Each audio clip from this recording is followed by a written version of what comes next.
Welcome back. Let's skip the small talk and jump straight into the dirt. We start in the middle of a massive, bloody war zone where the soil is practically painted red. At the peak of this chaotic world of martial arts, there was one man who stood above all, known to everyone as the Fist King, Asura. Now, a very brave or very stupid old general on a white horse stares him down. He tells Asura that even a god can't stop an army of 100,000 men. Asura looks back, completely unfazed, and asks what a meaningless number like that is actually supposed to do to him. He calls it a pathetic numbers game, which is why they will never defeat him. Naturally, the general's blood pressure spikes instantly. He orders his entire front line to charge and take Asura's head. Our guy shows up bare-chested with zero weapons, but his raw physical power is more than enough to completely shatter the landscape. He punches the air and creates a massive shockwave that tears up the valley. The great masters of the old world are swatted away like flies, and Sura Kingdom Year 1 begins with him at the absolute top. Fast forward through his reign of terror. We are in the new capital, Muwal, under a full moon. Out in a foggy, isolated mountain range, Asura is called to a meeting by his trusted subordinate, Queen Myowool. She bows deeply, congratulating him on unifying the entire world. Asura tells her to cut the corporate speak and explain why she brought him here. She smiles, reminding him that he's the only king to rule by pure muscle. She claims that even the title of martial god is too small for him now. To honor him, she has prepared a special secret manual in this cave. And by secret manual, she apparently means a giant, bleeding metallic chalice wrapped in chains. Asura walks up, wondering what kind of manual looks like a gothic fondue set. But the second his hand touches the magical red energy, the chains instantly burst out of the basin. They wrap around his wrists and chest, glowing with dark purple runes. Our guy is pinned to the stone floor before he can even register the betrayal. His eyes go wide as he realizes his inner energy is being completely blocked. He tries to flex his way out, but the chains only tighten. Myowool steps forward with her personal guard, looking incredibly smug. She tells him his tyranny ends today, and the kingdom belongs to her. Asura's veins bulge as he asks her if she's forgotten who she is dealing with. He calls himself destiny and destruction personified, attempting to break the seal. Myowool panics slightly and commands her mages to open the barrier completely. Asura manages to throw one last devastating punch toward her face, but the massive pressure from the spell forces his fist to stop mid-air as blood splatters from his straining muscles. The gravity within the cave reverses, dragging him backward. He screams in fury as the red portal opens beneath his feet. A pillar of dark crimson light swallows him whole, shooting up through the cavern roof. And just like that, the Fist King is gone. Myowool looks down at the empty, glowing pool of liquid mana. The magic circle fades away, leaving nothing but stone. Her guards instantly drop to their knees, hailing their new queen. She stands tall, completely satisfied with her new promotion. It's a great villain origin story, but the author has other plans for our protagonist. Instead of dying, a blue video game screen pops up in front of Asura's face. The system politely asks him if he wants to participate as a player. Asura's response is to literally punch the blue holographic screen into digital pieces. Now, let's pivot to 3 years later. Meet Kim Yuta, our resident generic webtoon protagonist. He's rubbing his head next to Nova, his floating chibi fairy guide. Suddenly, Nova screams at him to watch out. A giant red dragon, the Inferno Balrog, crashes through the ceiling. Yuta draws his sword and slides underneath the beast's massive claws. He lands cleanly on the marble floor, completely in his element. The dragon begins charging up an Inferno breath attack with a 2-second cast time.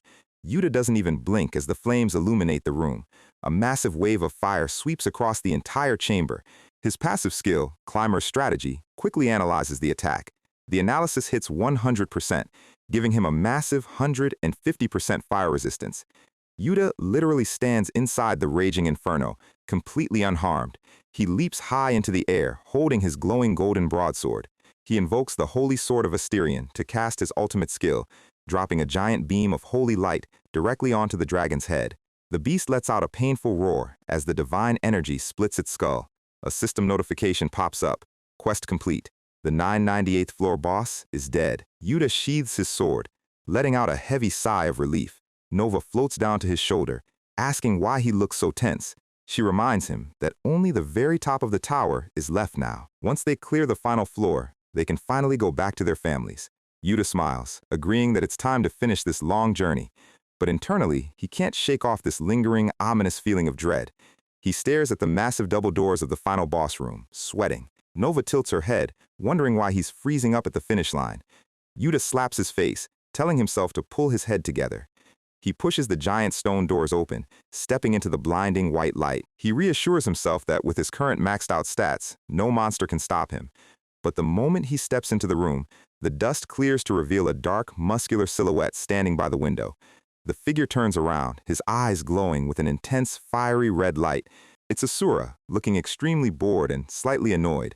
He crosses his arms, looking at Yuta and Nova like they're lost tourists. Nova immediately panics, calling him a giant, scary gorilla. Yuta sweat drops, wondering if this random, middle-aged man is really the legendary final boss. Asura ignores them, grumbling about how that woman Miowool locked him in this weird room. Yuta is shocked that the boss can actually speak fluent human language. He assumes this is just a highly intelligent, top-tier monster. Yuta draws his holy sword, telling himself not to let his guard down. He lunges forward at maximum speed, aiming directly for Asura's neck. He yells that he's going to end this fight in a single strike. Asura doesn't even move, merely raising a single eyebrow. The golden blade comes down with enough force to shatter concrete, but Asura casually catches the glowing edge between his bare fingers. Yuta's eyes nearly pop out of his head. He quickly unleashes his ultimate, Heavenly Judgment, to blast him with holy lightning. Yuta backs away, thinking the lightning must have done some damage. Asura stands in the smoke, completely unscathed, holding the golden blade like a toy. Yuta's mind goes completely blank as he realizes his ultimate attack was stopped with one hand. He desperately tries to run his climber's strategy system to scan for a weakness. The system attempts to analyze Asura's combat power and initially gives Yuta an 87% chance of success. But then, Asura simply says cease, releasing a tiny fraction of his dark aura.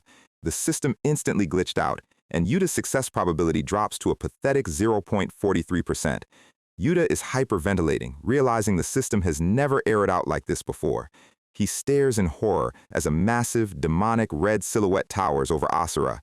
Asura tells him there's no need to look like he just saw a ghost. He drops Yuta's holy sword, saying he has no interest in fighting weaklings. Yuta's pride is visibly hurt as he repeats the words, "Not worth your time." Asura explains that with Yuta's current trash level, he wouldn't even waste a single punch on him. He steps closer, demanding to know what exactly this bizarre place is. Yuta, being a true gamer, immediately comes to a highly delusional conclusion. He decides this must be a scripted, high-level gimmick phase, designed to test his resolve. He literally starts laughing out loud, thinking he figured out the developer's trick. He assumes he can only deal damage once he activates his ultimate survival state. Yuta smugly tells Asura he's about to show him his true value. He activates his unique level 99 skill, Chosen Hero. A golden electrical aura erupts around Yuta as he prepares to strike. He claims this is the absolute maximum power the system can possibly grant. He charges forward, leaving a trail of golden lightning behind him. His character sheet pops up, showing his stats maximized to triple nines across the board. Asura looks at the floating blue screen, reading the numbers aloud with deep disgust. He asks Yuta if he seriously measures his strength using these pathetic little digits. He clenches his fist, saying a world where people stare at blue windows to fight is utterly revolting. His eyes glow with pure red fury, deciding he's had enough of this game. He prepares a punch, telling Yuta he's going to fix his broken mind from the ground up. Yuta screams, coming down with his fully charged golden sword. But Asura's punch is simply too fast. His fist goes straight past the blade, aiming directly at the floating blue status screen. He unleashes the Fist King Asura style destruction. The impact is so violent it literally shatters the digital interface like physical glass. Yuta lets out a horrific scream as the shockwave rips through his body. The blue status window cracks into a million glowing blue shards. System warnings flash in bright red, critical damage sustained. The massive energy blast shoots out of the tower's window, lighting up the sky. The screen glitters as the system announces that all stored stats have been completely wiped. Asura stands in the smoke, calmly explaining that true strength can't be measured by numbers. He smiles menacingly, telling Yuta his little numbers game is officially over. Yuta lies on the shattered floor, staring up in absolute traumatized disbelief, and as the chapter ends, we see his new status screen, Kim Yuta, level 1, crying hysterically. We see a younger Yuta sitting in the dark, asking Nova if they can really go home. He complains about how messed up it is to climb a tower with zero guarantees. Nova admits that returning home might actually be impossible, but reassures him that the goddess Eshua said, "Everything in this tower has a purpose." She gives him a bright, wholesome smile, promising his journey will have meaning. Cut back to the present, where Asura is currently ruining that wholesome meaning. Yuta is still lying in the dirt, staring at his ruined life. He realizes he is officially a level 1 civilian again. He desperately tries to whisper, status window, then inventory, and finally, quest window. He screams for a system reboot, but Asura just looks down at him, calling him pathetic. Asura asks if he's still trapped in his little blue screen delusions. He flatly states that those disgusting floating boxes are never coming back. Yuta starts shaking like a leaf, begging the giant muscular man to spare his life. Asura reiterates that he has zero interest in killing an absolute ant. He crouches down to Yuta's level, looking him straight in the eyes. He asks again, what is this place, and how does he get back to his original world? Yuta realizes this final boss is actually another victim, transported here from a different realm. He explains that the only known way to escape is by clearing the final stage. Asura tilts his head, completely confused by the words clear and stage. Yuta is taken aback, wondering what century this giant boomer crawled out of. He wonders if Asura is an ancient warrior from the Joseon dynasty.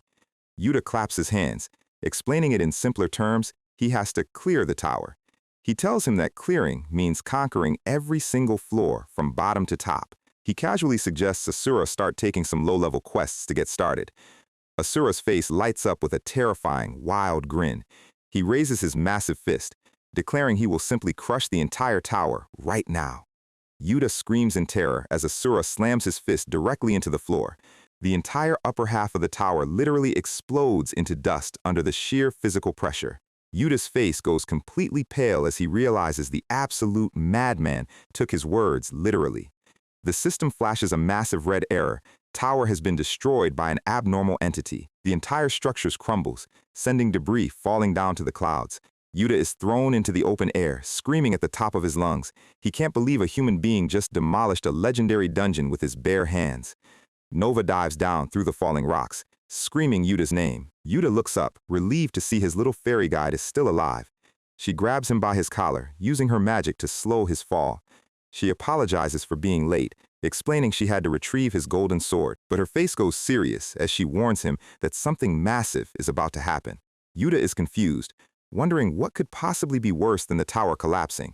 Behind them, the falling debris suddenly stops mid-air, sparking with pink static. A massive purple spatial rift tears open in the sky. System warnings flash, illegal access detected, deleting all data from the destroyed tower. Yuta and Nova watch in horror as a giant swirling purple-black hole forms above them. The debris is being forcefully sucked into the void like a digital vacuum. Yuta runs, knowing if they get caught in that cosmic trash can, they're dead. The system flashes another warning. Trash can is almost full. Non-deleted data is leaking. A bright beam of purple lightning shoots out of the rift, striking the ground. Asura lands casually in the middle of the crater, completely unfazed by the spatial storm. He looks down at his foot, noticing the purple sparks dancing around his ankles. He wonders if he just stepped on a bug, while Yuta runs up behind him, crying. Asura crosses his arms, complaining that nothing is happening despite clearing the tower. He turns to Yuta, proudly stating he cleared the dungeon just like he was told. Yuta screams that clearing means fighting the monsters, not committing urban demolition. Suddenly, a massive pillar of purple and black energy shoots down from the sky. The pressure is so intense it forces Yuta to cover his face. A cold, feminine voice echoes through the ruins, expressing disappointment. As the dust clears, a gorgeous woman in a white dress steps out of the light. Asura's eyes go wide, his face immediately twisting into pure, unadulterated rage. He growls her name, Myowo. Myowo looks at him with utter disdain, asking if he's the arrogant bastard who broke her toy. Asura's teeth grind so hard they look like they might shatter. He lunges at her, screaming about how she dared to betray him in their past life. Myowo doesn't even flinch, merely raising a single, delicate finger. A massive invisible gravity field slams down, crashing Asura face first into the dirt. Yuta is absolutely stunned, his mouth hanging open. Myowo looks down at the crater, asking Asura if he can even hear her. She repeats her question, asking if he was the one who destroyed her precious tower. Yuta is shaking, realizing she subdued a literal monster in a single second. He wonders if this divine woman is actually the goddess Eshwa Nova talked about. Asura digs his fingers into the stone, slowly pushing his body back up. He smiles bloodily, noting that she's definitely different from the Myowo he knew. He points out that the queen he knew never used this weird, godlike magical energy. He asks if those annoying blue screen numbers were also her doing. Yuta steps forward, desperately shouting that they cleared the tower in the game. Asura demands she immediately send him back to his rightful kingdom. Myowo stares at them for a silent second, her eyes hidden beneath her silver hair. Then she bursts into a loud, mocking laugh that echoes across the ruined plains. She asks who in their right mind told them that clearing the tower would send them home. She smiles, telling them they can go ahead and destroy as many towers and stats as they want. She conjures a swirling ball of dark purple glitch data in her hand. She promises to send them home if they can survive her newly restored creations. System warnings flash, restoring deleted data, producing dummy players. Yuta's eyes widen in absolute horror as the dark purple shadows take the shape of his dead comrades. Myowo smiles like a demon, telling them that their nightmare is just beginning. She reveals that there are still thousands of towers scattered across this world. Suddenly, one of the shadow clones lunges at Asura with a glowing broadsword. Asura casually sidesteps the attack as the blade splits the ground. Myowo watches with a cold smirk, floating safely above the chaotic battlefield. And as the chapter closes, Asura prepares his fist, looking at the shadow clone with pure contempt, muttering, "What is this piece of trash?" We pick up right in the middle of the chaos, with Myowo summoning her purple glitched army. And by army, she literally means the zombified souls of Yuta's dead comrades, completely under her digital mind control. Yuta stands there, his brain short-circuiting as he sees his old friends screaming out his name while their eyes glow a hollow, dead white. Myowo looks down, telling him that no matter how much raw muscle his big buddy has, she owns the source code of this world. She casually gestures, and the shadow clones of Yuta's squad charge forward with absolute, violent intent. Asura, of course, just watches them run, calling them a pathetic pile of trash. Yuta is losing his mind, screaming at her, asking why she had to desecrate his friends' memories. He asks if this is the entire reason she dragged all of them to this tower in the first place, treating their lives like meaningless data. Myowo's response is to casually wave her hand, sending Yuta flying back into a pile of rubble. She tells him that yes, obviously, they are all just tiny gears in her machine. She admits her created world is still slightly unstable, so she needed their raw power to calibrate it, and the easiest way to make them grind that power for her was to dress it up as virtual quests inside the tower. She charges up a massive ball of purple spatial energy, telling Yuta to go ahead and vanish from her sight. Yuta digs his fingers into the dirt, tears streaming down his face. He enters the classic, tragic protagonist spiral of self-hatred, wishing he had never climbed the tower in the first place, wishing he had been just a little bit stronger. But just as Myowo is about to delete his character from the server, a massive shockwave splits the ground between them. Myowo's eyes go wide as she's forced to step back. A towering, muscular figure lands right in front of Yuta, kicking up a massive cloud of dust. Asura turns his head, giving her a wild, bloodthirsty grin. He tells her he misjudged her and asks how she dares to try and take his prey right in front of his face. He launches forward like a freight train, his fist completely bypassing her magic barrier. He grabs Myowo by the throat, slamming her head directly into the stone ground. Myowo coughs up some digital blood, but she actually starts smiling. She calls his power amazing, especially since he's doing all of this without a system interface. She raises her hands, activating a massive purple sealing array directly over his chest. Asura's veins bulge as his muscles stiffen, realizing his internal energy is being locked down. She whispers that she'll be waiting for him at the absolute highest point of this world, disappearing into a blinding flash of violet particles. As the dust settles, Asura stands there, his mind racing as he remembers a girl from his past life who looked exactly like her. He wonders why on earth the universe sent him to a place run by her doppelganger. But he doesn't have time to ponder the lore, because the zombie army of Yuta's comrades is currently rushing them. One of the armored tanks swings his sword down, which Yuta barely blocks. Yuta screams out their names, begging them to recognize him. Nova floats nearby, shouting that it's useless because these are just automated memory responses. Yuta gets pushed back, but before the knight can strike again, Asura's fist comes flying in, turning the zombie's armor into scrap metal. He tells Yuta they don't have time to play with these low-level mobs, demanding the kid guide him to the nearest tower immediately. Yuta tries to argue, saying these people were his family.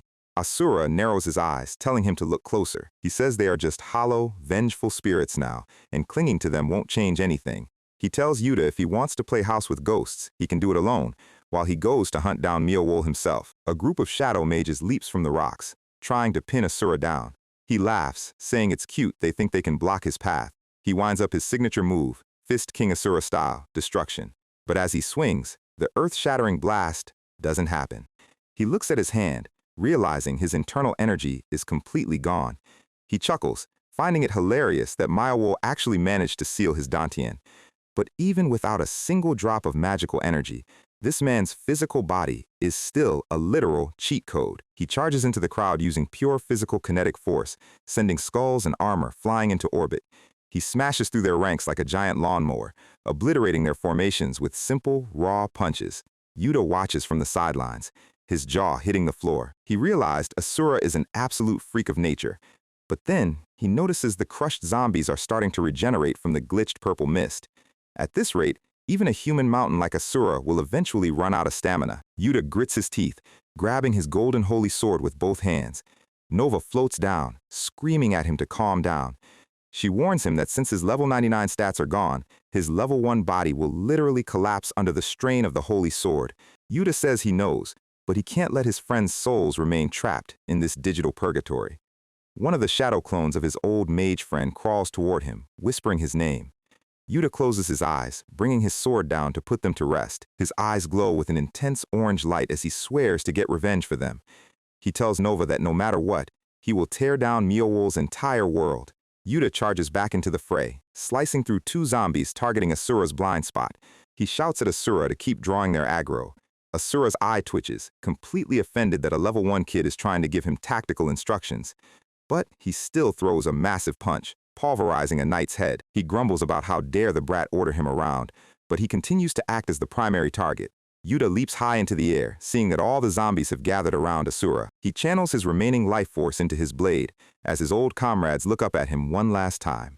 Yuta lets out a silent tear, whispering a quiet apology. He swings his sword, unleashing his final heavenly judgment directly into the center of the horde. A massive, blinding pillar of golden light completely vaporizes the remaining glitch data. As the light fades, Asura stands there with his arms crossed, slightly impressed by the kid's resolve. Yuta falls to his knees, using his sword to keep himself upright. He is completely pale, barely holding on to consciousness. He points his finger at Asura, telling him to remember one thing.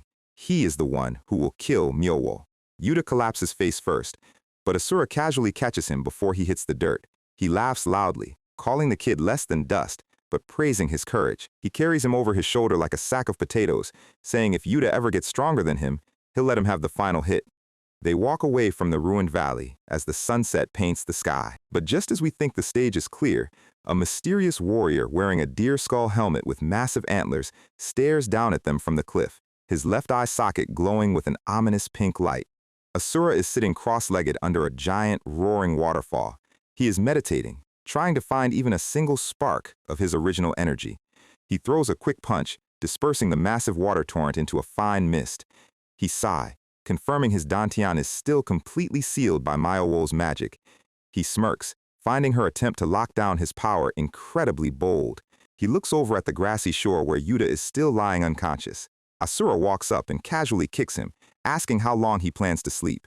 Yuta is sent rolling across the dirt, coughing up dust. He leaps up, drawing his sword and calling Asura a muscle-brained gorilla. Asura is completely unfazed, telling Yuta he clearly hasn't learned his lesson yet.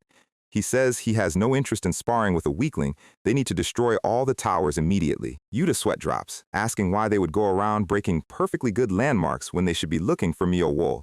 Asura barks at him, calling him a fool. He explains that Myowo is obviously hiding inside one of these towers, which constitute her unstable world. So the logical solution is to simply smash every single tower in existence until she has nowhere left to hide.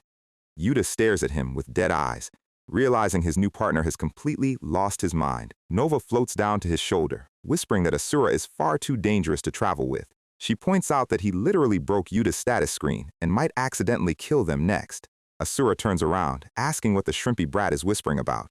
Nova lets out a tiny shriek. Asura crosses his arms, saying he doesn't enjoy traveling with weaklings either, but Yuta's swordsmanship is somewhat useful. He points out that they both want to catch the same woman, but with Yuta's current fragile, noodle-like level 1 body, he'll die on the first floor. He grins, declaring that starting today, he will personally train their bodies. Cut to a few days later, where a bizarre, blocky skyscraper-themed tower looms over the forest. Asura's boots step onto the forest floor. He looks up at the strange modern tower, wondering if this is another one of her creations. He turns back, praising his new disciple for showing remarkable growth over the past few days. He claims her current physique might actually be of some minor assistance to him. We pan over to see Nova, who has transformed into an absolute hypervascular beast of a fairy. She bows, her massive deltoids popping out of her dress as she screams, "Thank you, Master!" Asura nods, wondering when the other brat is going to show up. Behind them, Yuta is crawling out of the bushes, looking like he's about to see his ancestors. He is shaking violently, using a wooden stick as a crutch just to stand. He screams at them, asking how he is supposed to run while carrying a giant redwood log on his back. He stares at Nova, who is casually doing a front double biceps pose, wondering if she's secretly on steroids.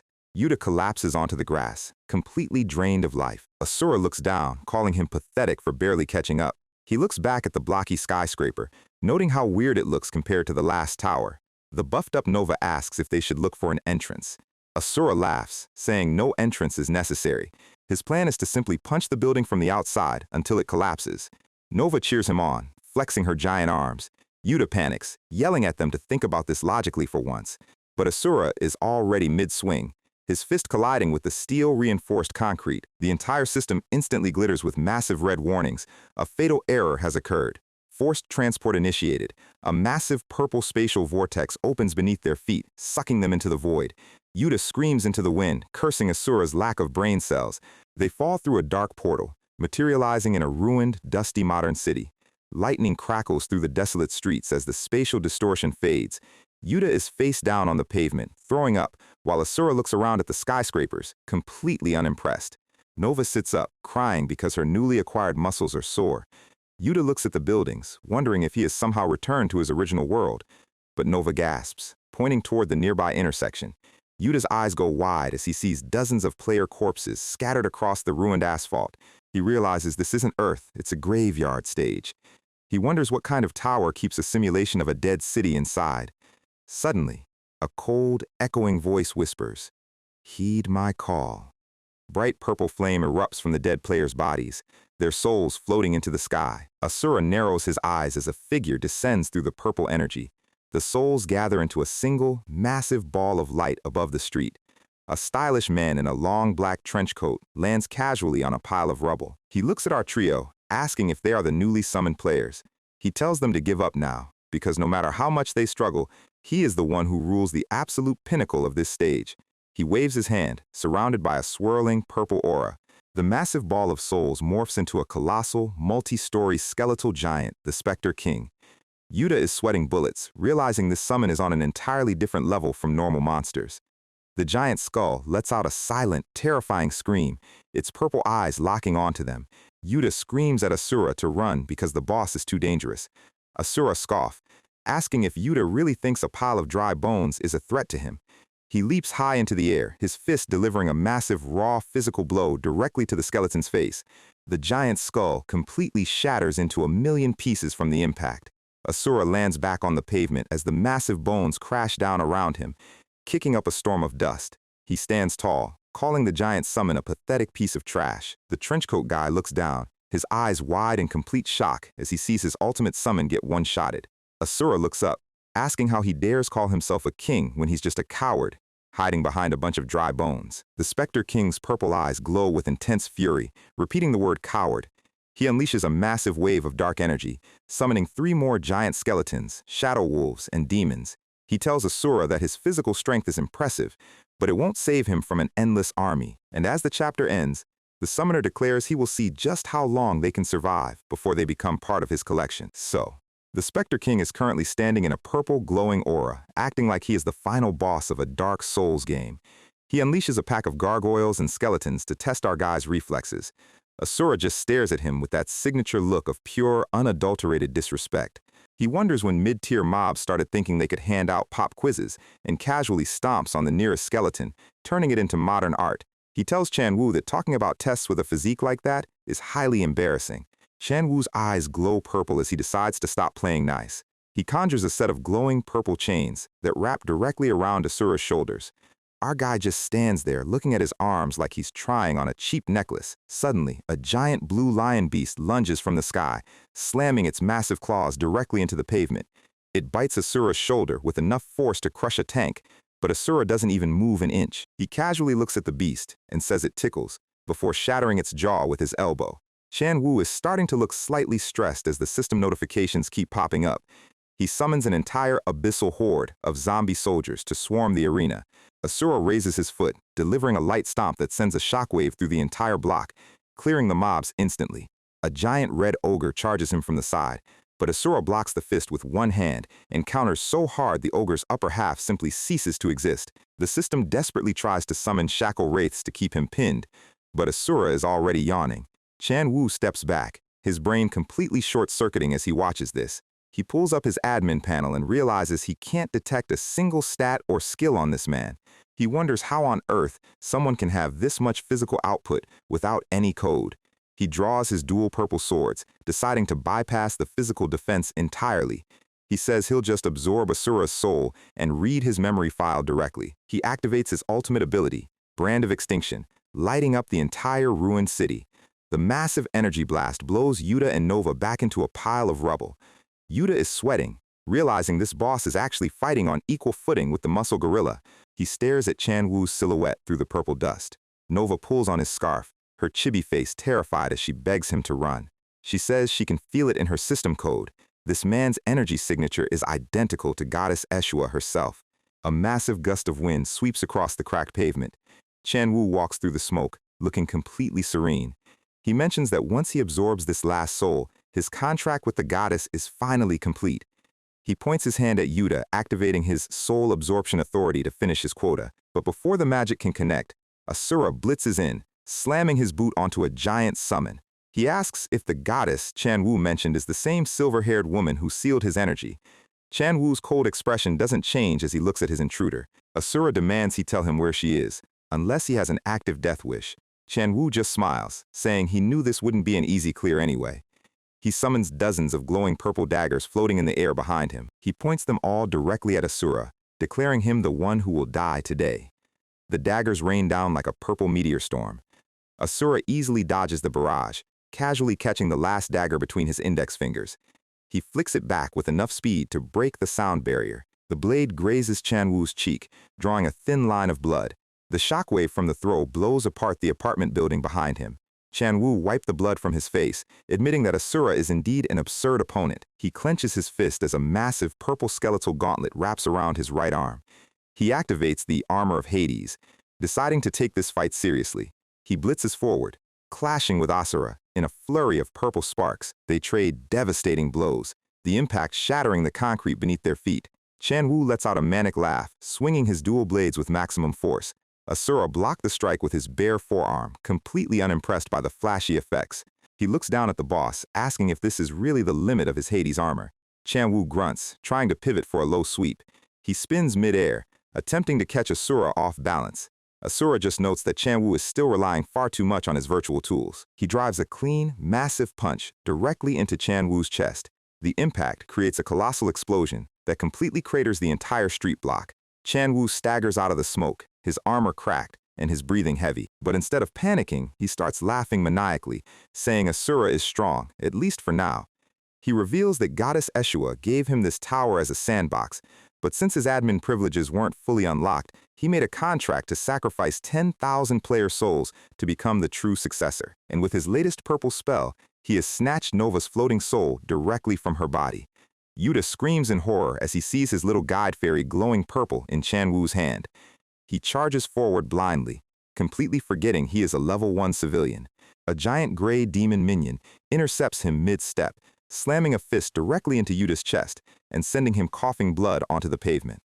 Yuta lies in the dust, his vision fading as his blood pools on the concrete. Chan Wu stands over him with a smug grin, surrounded by his shadow monsters. Yuta's sword lies uselessly on the ground a few feet away. A system notification pops up. Successor ritual active. Countdown to full unlock. 1 minute. Asura looks at Chan Wu, noting that he's just a mediocre spirit master who puppets dead souls. He says his old kingdom had plenty of these unorthodox clowns, and he hated them then too. He raises his right hand, which begins to glow with a soft, natural green light. He tells Chan Wu he's going to show him the true definition of spirit arts. The green energy erupts, creating a massive vacuum that pulls at the purple soul aura. Chan Wu's jaw drops as he realizes his gathered souls are being physically pulled away. He panics, screaming that this shouldn't be possible within the system's rules. But Asura doesn't care about the rules.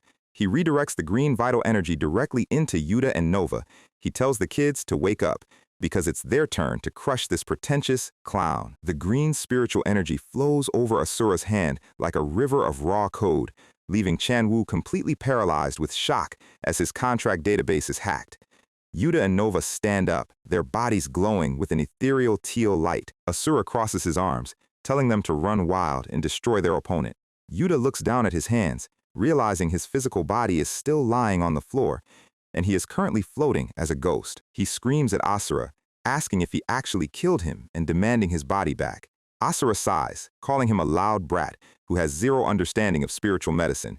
He explains that Yuta's internal organs were practically crushed by that demon's punch, so he temporarily pulled Yuta's soul out to let his physical body recover in a stasis state.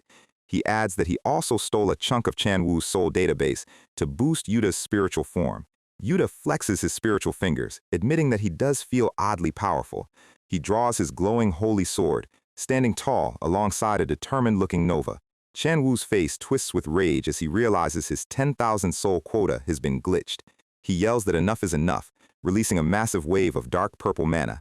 He summons his remaining elite skeletons to crush them. He claims a couple of loose spirits are nothing but a tiny drop in his massive bucket. Dozens of ghouls surround Yuta and Nova, ready to tear them apart. Asura just laughs, mockingly asking if the boss still thinks numbers matter in a fight. Yuta blitzes forward, his spiritual form moving like a streak of green lightning. He swings his sword, cleanly slicing a giant skeleton down the middle.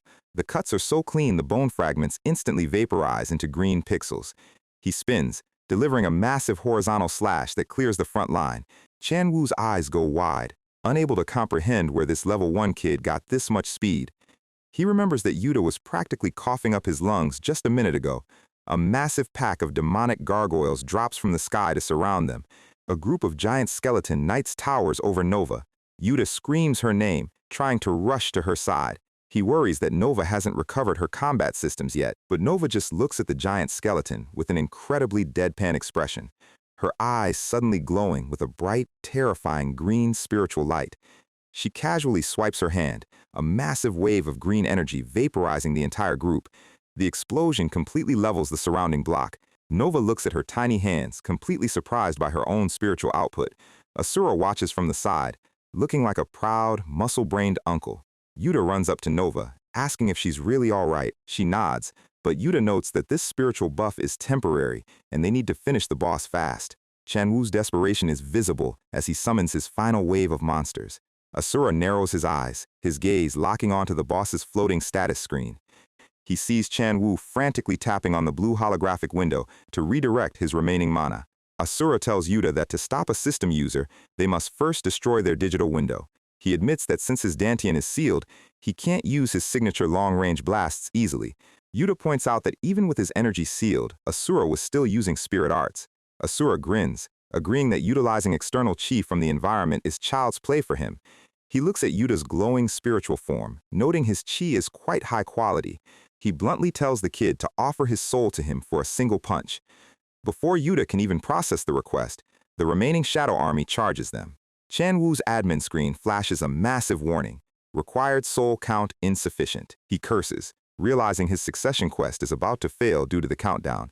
He decides he'll just eliminate these intruders first and farm the souls again later. He raises his hand, ordering his entire horde to charge. A sea of skeletons and demons rushes down the street toward our trio. Asura tells Yuta they only have one shot at this, so he needs to trust him and clear a path. He needs a clear line of sight to reach Chan Wu's interface. Yuta says he doesn't trust Asura's sanity for a second, but he'll open the path anyway. He channels all his remaining spiritual energy into the holy sword of Asterion.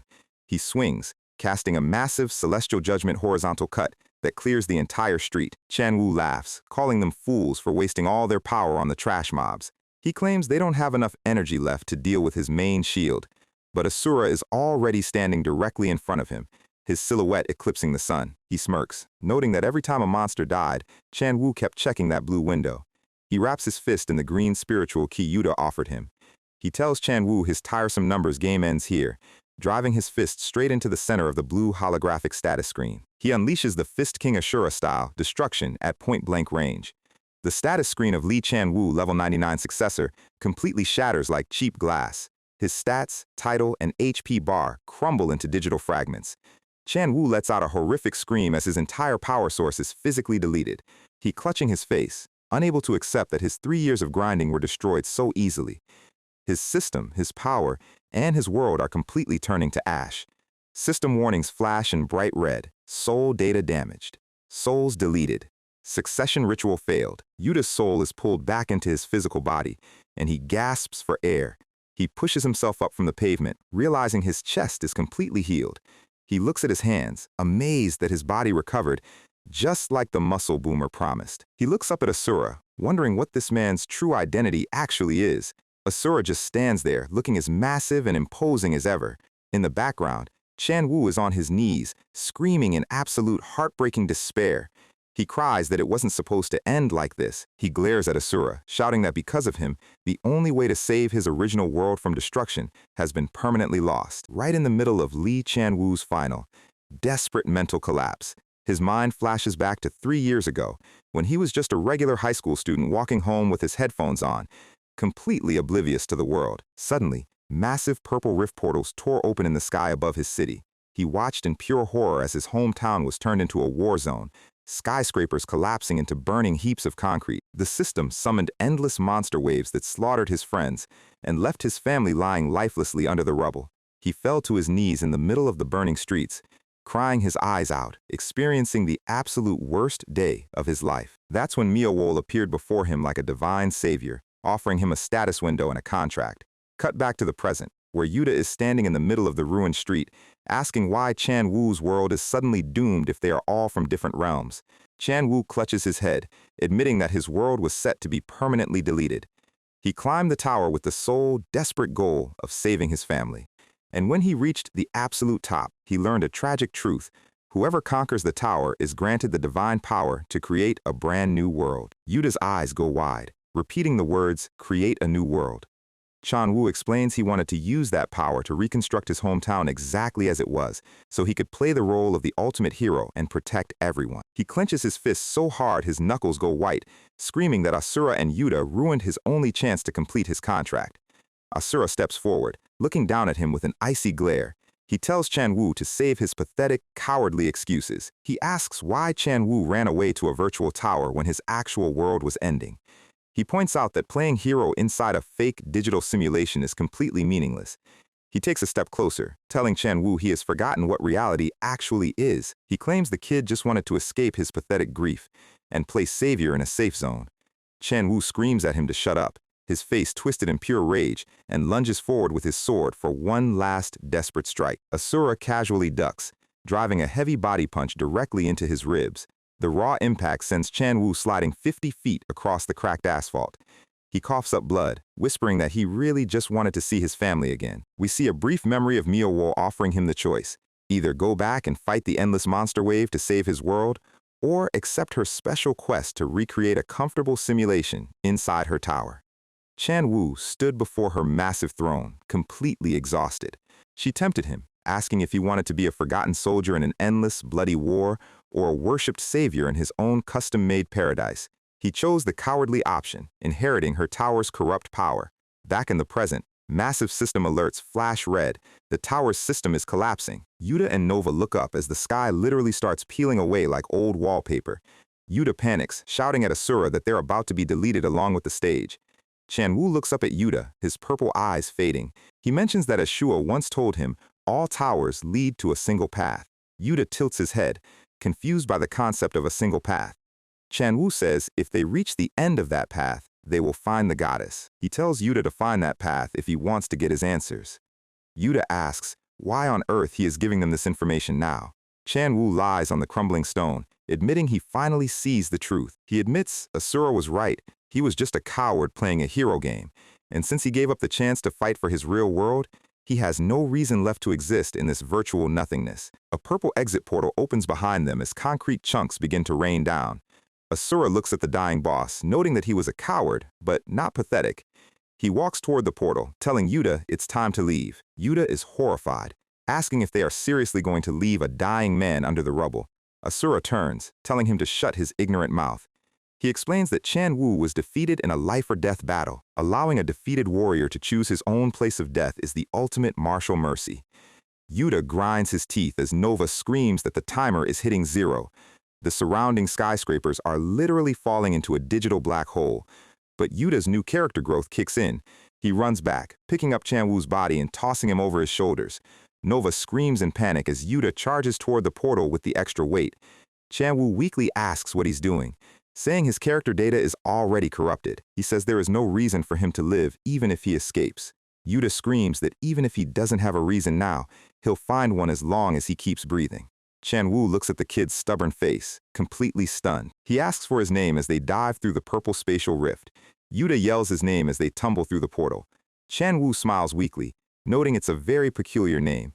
He introduces himself as Lee Chan Wu, his voice fading. He tells Yuta he has one final favor to ask. He presses his hand against Yuta's chest, passing a glowing golden sphere of energy into him. He begs him to use this tower authority for the right cause. He explains that without the system, his physical body can't maintain its molecular structure anyway. His legs start dissolving into purple digital pixels mid-air. He tells Yuta to make sure he goes back to his original world. Yuta screams his name as Chan Wu completely disintegrates into a cloud of glowing dust. The system timer hits exactly 0. The massive blocky skyscraper completely collapses into a giant purple gravity well. A notification pops up on a dark screen. Tower No 312 has vanished. We pan over to Mio-Wool sitting in her throne room, watching the data feed go black. She smiles like a true psycho, whispering that they only cleared one tower out of thousands, where Yuta and Asura are watching the purple remains of the skyscraper dissolve into the sky. Yuta looks down at his hand, which is still glowing with the golden energy ring Chan Wu gave him. He remembers that when a player's status window is broken, their physical body usually deletes itself. He wonders why he is still perfectly fine, questioning if some system power is still protecting him. Asura walks up behind him, his heavy boots crushing the dry leaves. He asks why Yuta has been making such a depressed face since the fight ended. He mocks him, saying the kid is way more soft-hearted than he looks. Yuta says he just feels bad for Chan Wu, who was just another victim of this twisted game. He holds out the golden energy orb, offering it to the old man. He says he doesn't know what kind of power this is, but it might help him. Asura takes the golden ring, noting he can feel Mio-Wool's unique mana radiating from it. He thinks he might be able to use it to crack open the seal on his dantian. The gold ring flares with light, but Asura sighs, saying it's only enough to restore a tiny fraction. Yuta tilts his head, asking what exactly a dantian is supposed to be. He points out that Asura is already a walking natural disaster even without it. Asura explains that the power he currently uses is external energy, pure physical muscle force. Yuta and Nova look at each other with deadpan faces, completely horrified that his base physical stats are this high. Asura explains that if he unseals his dantian, he can use internal energy. He describes internal energy as controlling the vital chi flowing through his meridian pathways, allowing him to project a devastating force that completely transcends pure physics. Yuta thinks about how Asura shattered his status window with a single punch, wondering how high the man's numbers would actually be if the system could measure him. Nova floats down to his face, asking what he's daydreaming about. Asura overheads them and delivers a swift chop to Yuta's head, raising a giant bump. He snaps at him, asking if he's still obsessed with those blue screens and numbers. Yuta rubs his head, asking what strength actually means to a Muram warrior. Asura looks up at the sky, his face going unusually serious. He holds up his hand, declaring that true strength is the cumulative result of blood, sweat, and tears shed through years of brutal training. He explains that to throw a perfect punch, he swung his fist 1,000 times every single day. He asks if someone else swings their fist 1,001 times, does that make him weaker? He yells, "No!" explaining that strength is about how much you yearn for power with every single swing. He clenches his fist, taking a deep breath of the mountain air. He claims the strength gained through that agonizing process is true power. To demonstrate, he throws a simple, casual punch toward the empty forest.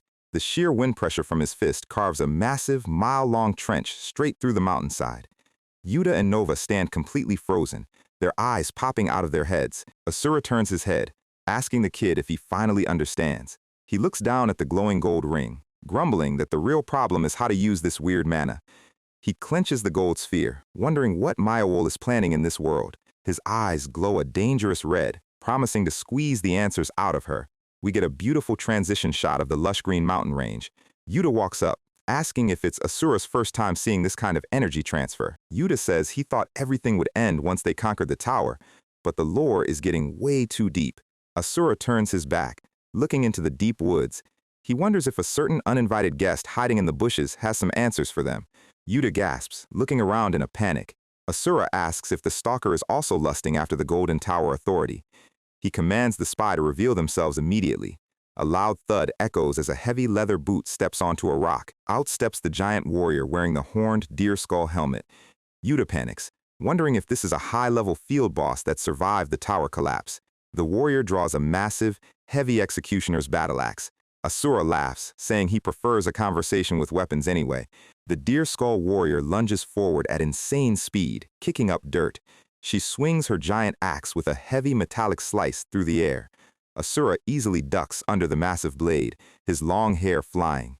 He leaps back as the warrior jumps high, bringing the axe down with both hands. She activates her skill, axe style, earth shatter. Asura stands completely still as the blade comes down on his head. The impact splits the ground, sending massive stone slabs flying into the air. The dust clears to reveal a small pool of blood on the cracked soil. But Asura is completely fine. He casually caught the heavy steel blade with his bare fingers. He smiles, admitting the warrior has a surprisingly decent stance. The glowing red eyes inside the deer skull widen in complete shock. Asura grins, saying, "However," before flicking the blade away, causing her to lose her grip. The warrior is thrown off balance as her axe is swatted aside. Asura blitzes forward, declaring her far too slow to target him. He drives a devastating punch directly into the front of the horned deer skull. The helmet explodes into a million pieces of bone and dust. Asura lands cleanly, telling his opponent to try a little harder next time. As the dust clears, a soft, angry voice growls from the crater. The warrior stands up, her eyes burning with pure golden rage. Yuta's mouth hangs open as he sees her face. The warrior is revealed to be a fierce, beautiful blonde girl with a scar on her cheek, who screams, "Why did you destroy my tower?" So, our angry deer skull girl Tanya is currently screaming at the top of her lungs, and Yuta is immediately sweating bullets. He tries to explain that yes, they did wreck a tower, but they are not entirely sure if it was her tower. Tanya is not having it. The teeth grinding is so loud, you can practically hear it through the page. She screams that she literally saw them do it with her own two eyes, demanding to know why anyone would do something so completely unhinged. She explains that because of our muscle-brain duo, she has been stuck wandering this absolute wasteland for 2 whole years. She keeps ranting about how she could have gone back to her original world long ago, until Asura decides he has had enough of the dialogue tree. He casually chops her on the head like a disobedient puppy. "You talk way too much for a loser," he says. Yuta's face is pure, unadulterated deadpan. He cannot believe this man's primary negotiation tactic is still physical violence. And with that graceful head pat out of the way, let us jump straight into episode 9. A few minutes later, the angry berserker is kneeling on the grass, looking incredibly meek. She apologizes for the misunderstanding, while Yuta politely laughs it off and tells her to please stand up. Yuta points out that it is actually incredible she made it to the top of her tower with her stats. But then, he gets curious and asks if he can take another look at her stat window. She brings up the blue screen, and Yuta's brain immediately stops working. Her name is Kalina, level 86, and every single one of her base stats is sitting at exactly 1. But look at the bottom. Unused stat points, 86 million. This girl literally did a 0-stat run of a high-level tower because she never touched her points. Yuta is sweating. He realizes she is a complete physical monster who built her power purely through raw training, just like the old man. He asks what happened at the top, and Kalina explains there was absolutely nothing. Instead, the entire tower began to dissolve with a system error saying her stats were insufficient to proceed. Yuta strokes his chin. That means Goddess Eshua rigged the system to lock out anyone who did not play by her rules. Kalina tilts her head. She has never heard the name Eshua before. Yuta explains she is the administrator who gave everyone these cheap status windows, and they are hunting her to find a way home. Kalina looks over to see what Asura is doing, and she is greeted by a literal localized hurricane of red and orange energy. Yuta just sighs. "Good question," he says. He does not know either. Asura is sitting cross-legged, holding the gold successor core they got from Chan Wu. The rings of the golden orb spin faster and faster, glowing with intense spiritual chi. Suddenly, a massive pink-white beam of raw energy erupts from his body, splitting the sky. Yuta and Nova are forced to shield their eyes from the sheer wind pressure. Inside Asura's spiritual space, we see his body wrapped in heavy chains of dark mana. Yuta is complaining that the old man is just restoring a tiny part of his energy center, so there is absolutely no reason for the visual effects to be this extra. But then, something shifts. Yuta suddenly clutches his head in absolute agony as a massive headache hits him out of nowhere. A sudden flood of memories flashes in his mind. A glorious white fantasy city being utterly vaporized by fire. Meteors tearing through the sky and leveling entire kingdoms. A giant, glowing, six-winged divine entity hovering above the destruction. And a crying maiden screaming in pure despair. Yuta gasps for air. He has never seen those places. Yet the faces in those memories look terrifyingly familiar. Before he can process the trauma, Asura stands up, looking like an absolute menace as the energy fades. He looks at his hand. His internal power has started to flow a little bit, but he notes it is still far from enough. He needs a lot more juice to fully break the abyssal seal on his dantian. He remembers Miowo's purple silhouette, the woman who put him in this mess. A wicked, fanged grin spreads across his face. He tells the group he has figured out the trick to getting his full strength back. He just needs to find more successors and take their powers. "Hurry up, brat! Let us find the next tower!" Yuta points out a major flaw in his logic. Not every tower has a successor, and finding them at random in this massive wasteland is going to take forever. But before they can start arguing, Nova speaks up, her voice sounding oddly resonant. Yuta turns around and his eyes go wide. Nova is floating in the air, glowing with a bright, warm pink spiritual aura. She says she is not sure what is happening, but she can suddenly feel something new. The sheer spiritual energy Asura released has unlocked something inside her guide programming. Pink light cascades around her like a digital waterfall. She can feel the flow of all the major system pathways in this world. She looks down with absolute determination. "Let me guide you to the next successor." We cut to a dark Gothic castle at night, bathed in the cold glow of the moon. The windows glow with an ominous crimson light, looking straight out of a Castlevania game. Inside, the Gothic architecture is incredibly lavish and dark. Presente, high-end dress shoes click against the stone floor. It is Graydon, an incredibly elegant elf butler, wearing a monocle and a perfect three-piece suit. He is delivering a monthly financial report, stating that the Bloodwind Field coin farm is delivering its harvest on schedule. He adds that the Dark Gold mine is also on track, delivering 1 gold bar every single month. The person sitting on the throne looks incredibly relaxed. It is the Demon King of this stage, a young guy with tiny red horns and a massive, greedy smile. He is thrilled they are close to hitting 1 million coins. He praises Graydon for his hard work and tells him to take a well-deserved break. But Graydon stops. He has one last unusual report. The camera pans out, showing the massive, towering stained glass windows of the throne room. Graydon explains that a patrol scout near the east wall spotted an unidentified group approaching. He narrows his eyes, adjusting his monocle. Based on his calculations, he suspects a new hero party has entered the demon realm. The Demon King just sighs and leans back. A hero party? They never learned their lesson. His face contorts into a terrifying, red-eyed grin. He says whoever they are, they won't take a single step into his castle, while we see our heroes standing outside, ready to crash his party. With the system approving Kalina's normal player stats, initiating their teleportation to Tower No. 008, a bright purple magic circle flashes, and the group materializes in a pristine high-class garden outside a massive castle. Yuta is absolutely thrilled, boasting about how convenient teleportation is when you actually have normal stats. Asura just calls him a pathetic wretch who is still simping for blue screens. Asura scoffs that even the time spent waiting for the loading screen is a waste of his life. He needs to recover his dantian immediately. He crosses his arms and asks Nova where this successor guy is hiding.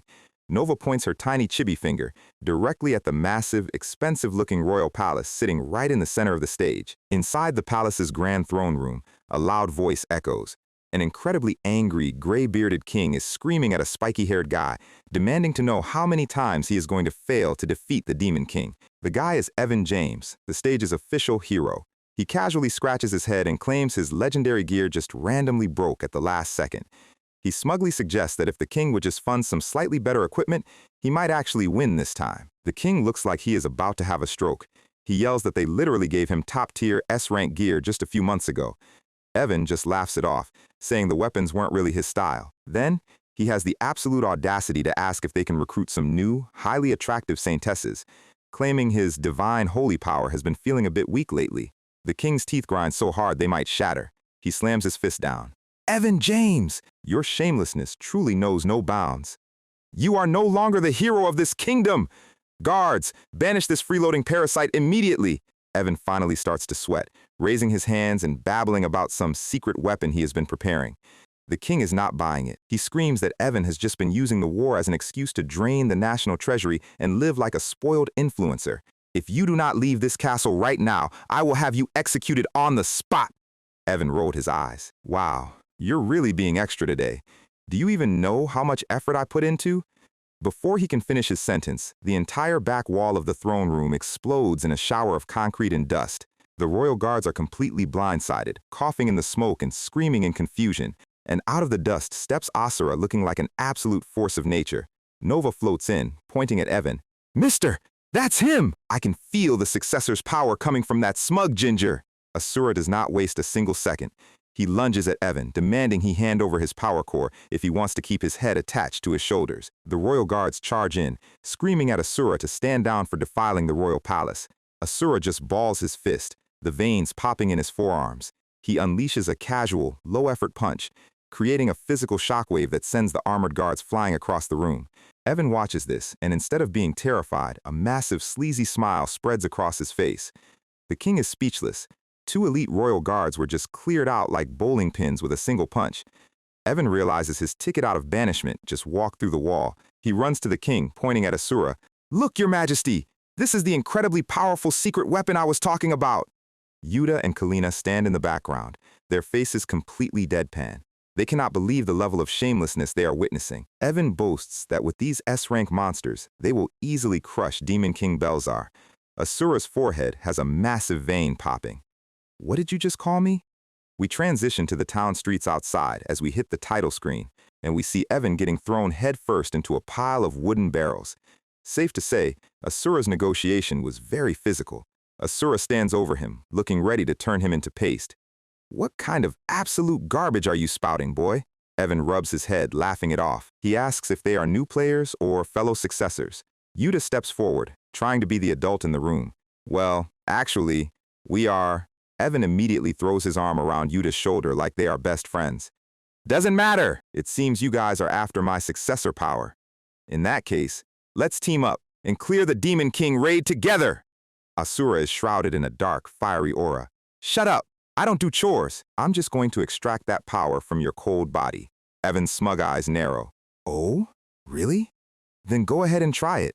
See what happens to the power. Asura stops. What did you say? Evan explains a fundamental rule of the tower. If you try to forcibly tear a successor's power out, the core instantly destroys itself. You get absolutely nothing. He smiles. But if you help me clear this raid, I will willingly hand over my core at the end. What do you say? Asura looks away, completely unimpressed. Enough. That is a trash proposal. I don't make deals with weaklings. But Yuta stops him. Wait, old man. He might actually be telling the truth. Think about it. Lee Chan-woo's core didn't break because he gave it to us willingly. Evan watches Yuta, realizing this kid is the only voice of reason in a group of certified maniacs. He shakes Yuta's hand, introducing himself as Evan. Yuta politely replies, Nice to meet you. I'm Kim Yuta. Yuta tries to ask how Evan even knows about the core's self-destruction rule, but Evan completely ignores him. All right, perfect. He turns to Asura and Kalina, grinning. So, do we have a deal? Kalina whispers to Asura. She doesn't trust this ginger parasite, but they don't really have any other options if they want the core. Asura points his finger directly at Evan's face. If I sense even a single second of trickery from you, I will twist your neck like a bottle cap. Evan just sweat drops. Of course, haha! Now, let's get our gear sorted out before we head into the dungeon. We transition to the fiery, red-hot landscape of the demon realm, filled with jagged volcanic rocks and rivers of molten lava. Heavy, clanking steel boots step onto the charred ground. Yuta, Kalina, and Asura look around. Yuta admits the scale of the demon realm is a lot more massive than he expected. Evan is standing there in his pristine, gleaming white paladin armor, looking incredibly pleased with himself. And behind him, Asura immediately starts ripping his heavy steel pauldrons off and slamming them into the dirt. This cheap metal garbage is just in my way. I don't need it. He stands bare-chested, looking like an absolute unit. Evan looks like he is about to cry. Man, that armor was S-tier and incredibly expensive. He looks over at Kalina. Don't tell me you are going to throw away your armor too? Kalina is wearing sleek, form-fitting black assassin leather gear that highlights her athletic build. She looks down, slightly blushing. I actually like it. Asura gets straight to business, demanding to know where the Demon King is hiding. Evan points to a massive, dark Gothic castle on the horizon. He explains that in these hero genre stages, they usually have to fight their way through the castle gates first. But before they can take a step, massive mechanical hatches on the castle wall slide open with a heavy metallic clank, and a row of massive, modern tactical missiles rises from the silos. Suddenly, a giant, bright yellow and red hazard targeting triangle lights up directly under our party's feet. Yuta is screaming, "Wait, are those actual rockets?" A massive barrage of missiles launches into the sky, screaming down toward them. Yuta yells that using modern artillery in a fantasy world is a complete foul play. Inside the castle's control room, the Demon King is watching his monitors with a cold smile. "Stupid hero, you never learn, do you?" He swipes his finger on a blue system tablet. "I will sweep you away once and for all using my greatest masterpiece, the anti-hero hybrid state-of-the-art, fully armed, absolute fortress." The radar screen locks onto our heroes as the missiles rain down like a storm of death. So, we left off with a literal tactical missile strike raining down on our party. But instead of getting vaporized, Evan uses his successor cheat codes to open a pocket dimension, swallowing the entire blast. He turns back to check if everyone is still breathing, and Yuta is genuinely impressed. He might be a lazy, freeloading parasite, but a successor is still a successor when the lag clears.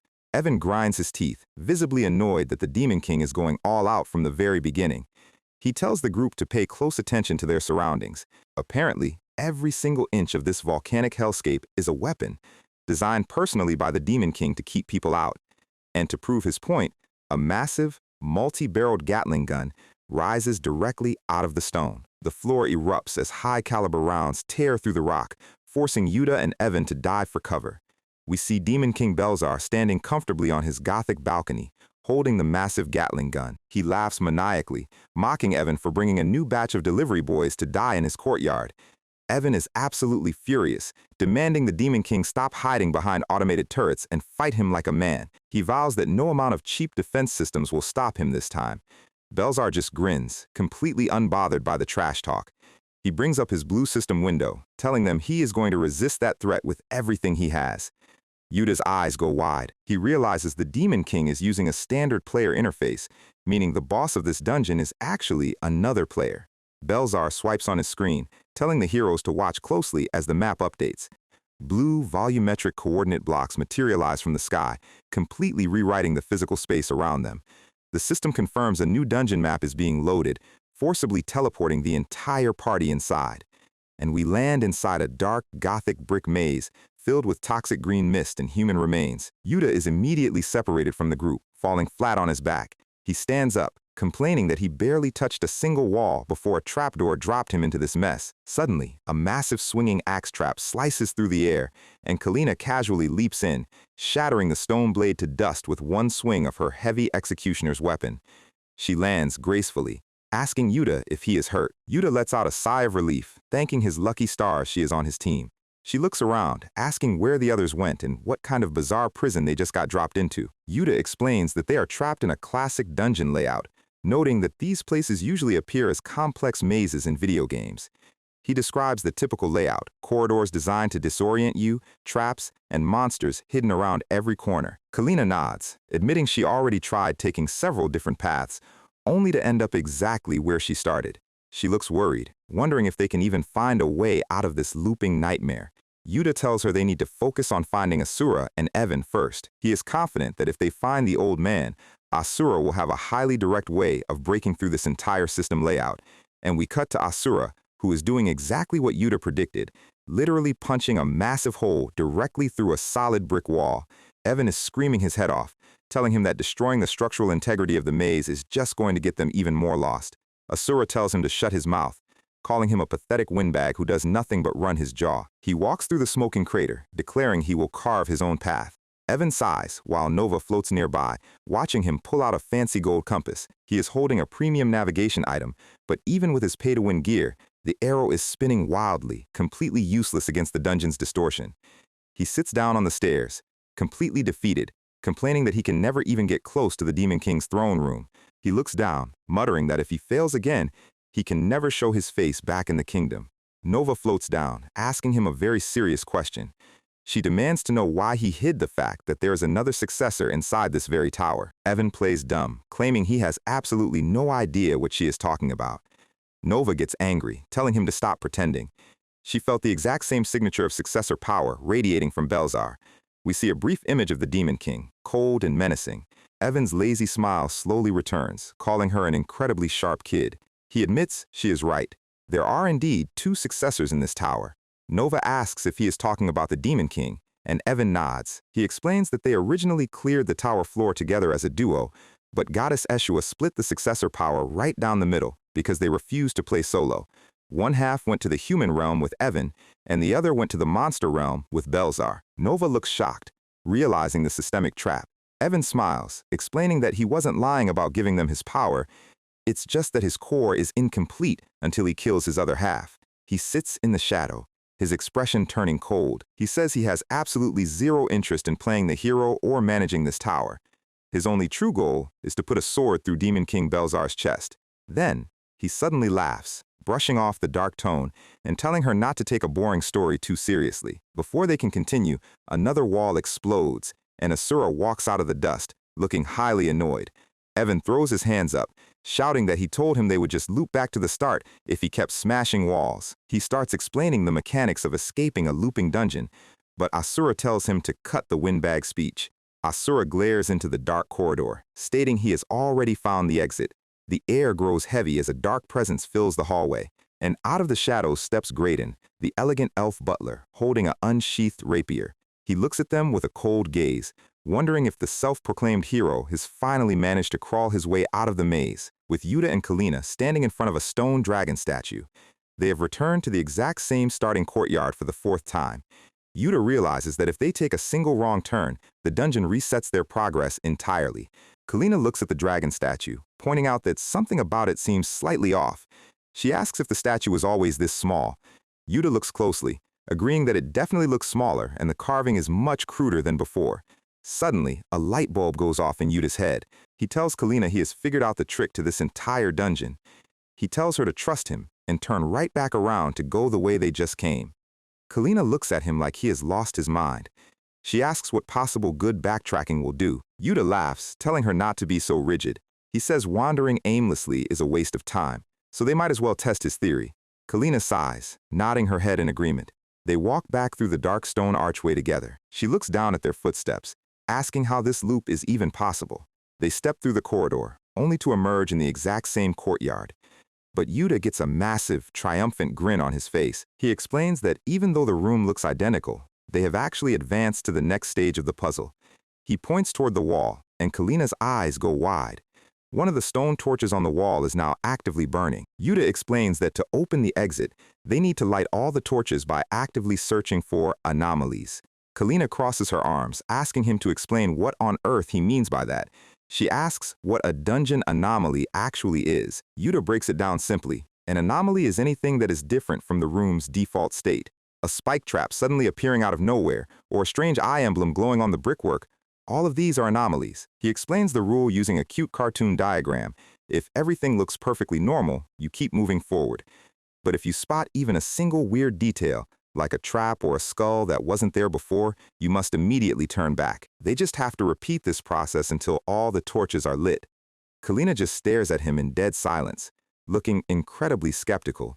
She admits she has no idea what he is talking about, but asks if this will actually get them out. Yuta laughs, reassuring her that he has played plenty of looping puzzle games like this before. He gives her a thumbs up, telling her to just follow his lead. We see a quick montage of the stone torches lighting up one by one as they successfully navigate the loop. And finally, the massive stone doors at the end of the hall swing open, revealing a dark pathway. Yuta cheers, thrilled that his gamer instincts just saved them a massive headache. Kalina looks at him with genuine respect, asking how he could possibly solve such a bizarre riddle so easily. Yuta boasts that as a hardcore gamer, he has to play every new release just to keep his brain active. He explains that the moment he noticed the dragon statue was slightly smaller, he knew the author was ripping off the Exit 8 gimmick. Kalina cracks a rare, beautiful smile, thanking him for keeping them alive. They run down a massive spiral stone staircase, arriving in a grand, circular, cathedral-like chamber. Yuta looks around, wondering where this new room is located. He calls out for Asura and Evan, but the room is completely silent. Suddenly, a dark silhouette drops from the ceiling directly behind Yuta, a cold blade drawing near his neck. Kalina screams a warning, rushing in with incredible speed. Sparks fly as her massive executioner's axe clashes with Graydon's rapier, blocking the lethal strike just in time. Graydon looks at her with a smug, cold gaze, surprised that the hero's companions made it this far. He adjusts his monocle, admitting their puzzle-solving skills are somewhat impressive, but his eyes turn murderous as he declares that as long as he is breathing, Yuta tries to slide in for a counterattack, but Graydon vanishes in a blur of motion. A chilling aura fills the room as Graydon declares they will never reach the Demon King. Yuta is suddenly thrown back, coughing up blood as 3 clean cuts open on his chest. He gasps for air, his eyes wide with fear as he realizes he cannot track the elf's movements at all. Kalina leaps into the air, bringing her massive axe down with earth-shattering force. Graydon effortlessly slides backward, dodging the heavy blade by a fraction of an inch. He retaliates instantly, his rapier flashing in a series of lightning-fast thrusts. Kalina is forced onto the defensive, the metallic clatter echoing through the hall as she barely parries the rapid strikes. She grits her teeth, swinging her axe to create some space. She unleashes a horizontal slash, but her opponent simply flows around the attack like water. Before she can recover her stance, Graydon materializes directly behind her, his rapier raised. Kalina's eyes widen in sheer panic. The sword slashes down in a blur, delivering a flurry of precise, agonizing cuts across her shoulders and back. She stumbles forward, clutching her bleeding shoulder, realizing that his speed is on an entirely different level. She looks at her heavy axe, wondering if she has to resort to that to catch him off guard. Graydon slowly walks toward her, mocking her performance. He says her raw physical strength is decent, but her attacks are far too slow. He boasts that with such a primitive, heavy weapon, she can never hope to defeat him, until a sudden, deafening gunshot grazes his cheek, shattering his monocle into a million pieces. Graydon freezes, his face pale with shock. Kalina looks back at him, her eyes cold and murderous. The system screen flashes as she pulls a massive, multi-barreled tactical Gatling gun out of her inventory. "My attacks are slow?" she asks, as the gun barrels begin to spin. Kalina stands her ground with a massive tactical minigun she just pulled out of thin air. Yuta's face is a work of art. He realizes she is abusing her system inventory to hot-swap high-tier weaponry. But before he can even warn her that miniguns have a spin-up delay, the barrels start glowing white-hot. A wall of lead sweeps across the arena, tearing the stone floor to gravel. Graydon is forced to dodge at high speed, so Kalina decides to escalate the property damage. She pulls a smoke grenade from her inventory and hurls it into the fray. Graydon tries to slice the canister mid-air, but it immediately bursts, blanketing the entire chamber in a thick, blinding gray fog. The butler, realizing his vision is completely cut off, while Kalina retrieves a heavy katana from the digital void. She blitzes through the smoke, executing a perfect horizontal slash. But she is not done comboing. She swaps the sword for a glowing magical staff. Graydon barely parries the staff with his blade, only to realize the blue crystal tip is crackling with high-voltage electricity. A bolt of lightning erupts from the staff, blasting Graydon across the cathedral. Yuta is sweating in the back, wondering how many different classes she is trying to play at the same time. Her weapon proficiency is so ridiculous it makes basic character classes look like a joke. The dust clears and the elegant butler is looking highly disheveled, clutching his charred sleeve. He smiles, admitting he has never fought a player with such a versatile loadout. He places his hand over his rapier, and a massive, dark purple aura of pure malice erupts around him. He warns them that they have only witnessed a fraction of his power, and once he releases the ancient demon magic sealed within his sword, their tricks will. And before he can even finish his Phase 2 monologue, Asura literally drops from the ceiling like a meteor. He lands directly on Graydon's head, the impact echoing through the chamber like a bomb blast. Asura stands up in the smoke, completely unbothered. He looks down at his feet, where the elite elven butler is currently lying flat on his back, knocked out cold. "Who is this guy?" he asks.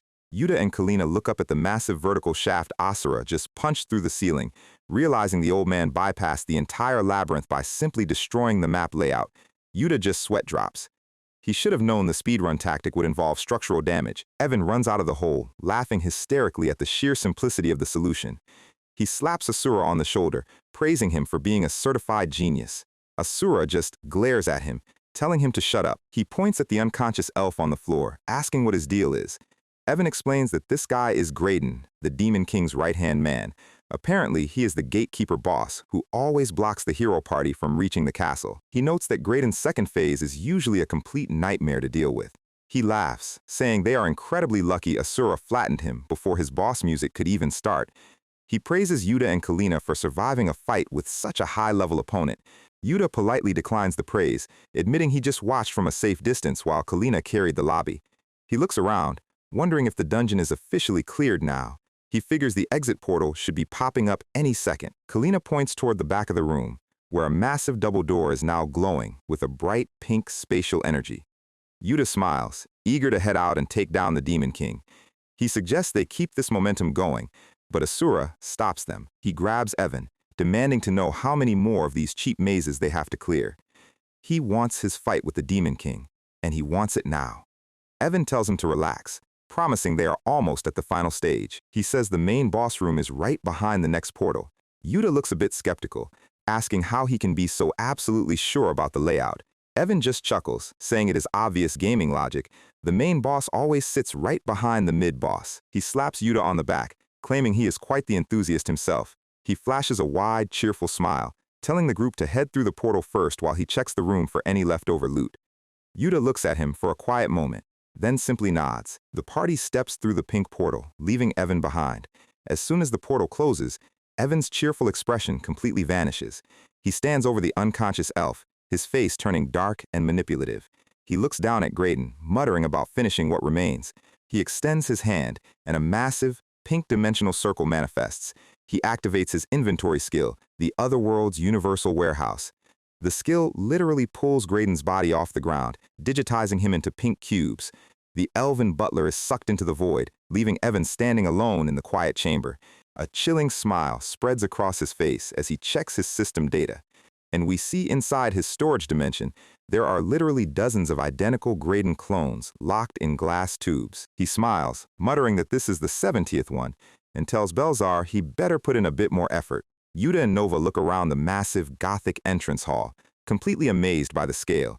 Yuta smiles, telling the group they arrived much faster than he expected. He is confident that with Asura on their side, the final boss is going to get flat-packed in a single punch. Asura just stands there, his fiery aura crackling with silent anticipation. Evan catches up, laughing and telling them not to let their guard down. He warns them that even though this looks like a normal castle, it is actually a massive dungeon designed by Belzar. Yuta looks around, noticing that despite the massive scale, there are absolutely no monsters in sight, but before he can enjoy the quiet, a blue holographic grid glitches in front of them. A massive, white-haired physical form begins to materialize from the blue code. Yuta immediately draws his sword, asking what on earth is happening, but then he notices the figure lacks texture, looking more like unrendered dummy data. Suddenly, Demon King Belzar's voice echoes through the hall, congratulating them on making it past Graydon. He appears on the massive balcony above, holding a system tablet. He smugly notes that he has already finished analyzing their combat data, adding a literal LOL at the end. He tells them to behold his greatest masterpiece, created by duplicating only their strongest asset. The blue code solidifies, and a perfect, muscular, white-haired clone of Asura stands before them. Yuta's jaw hits the floor. The clone stands silently, radiating a heavy physical pressure. The real Asura's forehead pops an anger vein, demanding to know why a lowly fake is mimicking his form. Yuta is sweating, shouting that having two monster misters in the same room is a direct threat to his mental health. He cannot believe the system is capable of copying Asura's physical specs. The real Asura marches forward, the floor cracking under his heavy steps. He laughs, finding it highly amusing that a puppet thinks it can copy his martial arts. He reaches out, grabbing the clone's shoulder, asking if a fake can truly copy his fist. He throws a massive, lightning-fast punch, but the blue clone parries the blow with a perfect block. The sheer shockwave of the impact rips through the carpet and cracks the concrete walls. The clone stands perfectly still, unbothered by the force. Yuta is completely shocked. The real Asura is pushed back, scowling and muttering that his fist cannot possibly be this weak. He lunges again, telling the fake to try copying his actual speed. Fist meets fist in a rapid flurry of physical clashes. The clone matches Asura move for move, countering with identical Asura-style martial arts. Asura dodges a high kick, but the clone's fist is already waiting for him. A heavy strike catches Asura in the ribs, sending him crashing into the stone floor. Asura slides back, his face turning incredibly dark as he realizes the fake has the same physical spec. The clone charges in, not giving him a single second to recover. The speed of the clone's strikes is so intense it creates a literal wall of physical pressure. Yuta is shaking in the background, unable to believe the real Asura is actually getting pushed back. He notices the old man's stance is slipping. Suddenly, a massive sniper rifle barrel materializes in the air. Kalina takes aim and fires a high-powered, pink glowing round directly at the clone. The bullet flies with incredible speed, targeting the clone's head. But a pink dimensional grid manifests right in front of the bullet. It is the Otherworld's universal warehouse interface, absorbing the projectile. Kalina gasps in shock as her attack is swallowed by the system. The exit portal manifests directly behind her, spitting her own bullet right back at her head. She barely dodges, the wind pressure of the bullet grazing her cheek. The blue clone appears in front of her, telling her to keep her eyes on her target. He unleashes a high-speed strike, sending her flying across the room. He reaches into his inventory, summoning a massive warhammer. The weapon glows with a brilliant blue system light. He executes a devastating six-path smash, creating a physical shockwave that buries Asura under tons of rubble. Yuta screams, horrified by the scale of the damage. Belzar laughs maniacally from the balcony, highly pleased with his copy. He boasts that duplicating Asura's raw physical data was a masterpiece design. He scoffs that even if they combine their strength, they have absolutely zero chance of winning. Evan grinds his teeth, furious that the Demon King is talking so much trash. He is shocked that Belzar was able to duplicate his personal warehouse ability. He looks at the screen, realizing the Demon King was not just sitting back and waiting for them. He looks at the pile of rubble, asking Asura if he is actually dead. He mutters that they have no choice but to combine their forces to defeat this thing. But under the stone, a low, terrifying laughter echoes. A massive, dark purple aura of pure martial focus erupts from the debris. Asura steps out, his eyes glowing with an intense, predatory battle lust. The floor beneath his feet cracks as he takes a deep, martial stance. He tells the fake to try copying his actual style. He stomps his foot, splitting the tile, and unleashes his classic Sura-style stance. He drives a massive punch forward, and a pillar of crimson flame completely swallows the clone. The clone's digital body starts glitching, but the system is not done cheating. It reaches into the inventory and pulls out a perfect duplicate of Yuta's legendary golden blade. Yuta's eyes go wide. He cannot believe a blue holographic bot is about to use his own ultimate move. The clone swings, casting a massive horizontal beam of holy energy across the throne room. Asura casually does a handstand to dodge and counters mid-air with a flurry of rapid-fire strikes. The sheer force of his fists vaporizes the holy beam in a massive explosion. The dust clears, leaving the room in ruins. Asura walks forward, noting that the clone's specs are incredibly disappointing. He explains that because the fake lacks a true energy center, its strikes have no physical weight behind them. Against a master, a copy is just an empty shell. The clone's legs begin to break down into digital pixels. The system flashes red, forcing the clone's output to its absolute maximum limit. Yuta looks on, sweating. He notes the clone is entering its secondary phase. It literally got its data corrupted and transformed into a discount Super Saiyan Blue. Asura just sighs, finding the puppet's stubbornness highly annoying. He asks if this is supposed to be its final struggle. The blue spiky clone charges, pulling Kalina's massive battle axe out of the inventory void. He leaps from the ceiling, swinging the axe in a heavy vertical arc. Asura just clenches his fist, wrapping it in pure kinetic force. He punches the axe blade head-on, and the impact completely shatters the weapon and the clone's torso. The system screen goes wild, announcing that 50% of the database is permanently damaged. Asura reaches out, grabbing the clone's glitching head and slams it face-first into the concrete floor. The system reports a critical, terminal error, and the defense program officially shuts down. Asura smiles, telling the trash to disappear as he crushes the head to pixels. We cut back to the moonlit Gothic castle towers, where the system interface is completely breaking down. Inside his private chamber, Demon King Belzar is staring at his tablet in absolute disbelief. He cannot comprehend how a single statless player just shut down his ultimate security protocol. Not only did the old man destroy the map structure, but he literally broke the code. He clenches his fist, wondering where on earth Evan found such a ridiculous cheat code of a partner. But then he grins, muttering that he still has one final dirty trick up his sleeve. He vows to stop Evan's plans with his own hands this time. We transition to the grand corridors of the castle. Heavy footsteps echo through the empty halls, and our party finally stands before the massive glowing red final boss doors. Evan is laughing his head off, bragging that his strategic plan got them here in record time. He notes that Asura clearing all the elite guards in single punches was highly convenient. He smiles, admitting that without the old man, this raid would have been a massive grind. The massive doors slowly slide open, bathed in an ominous red light. Evan tells everyone to stick together so they can take down the Demon King. They step into the grand throne room, and Evan immediately stops. He looks around, confused. The giant room is completely empty. He wonders if the boss got scared and ran away.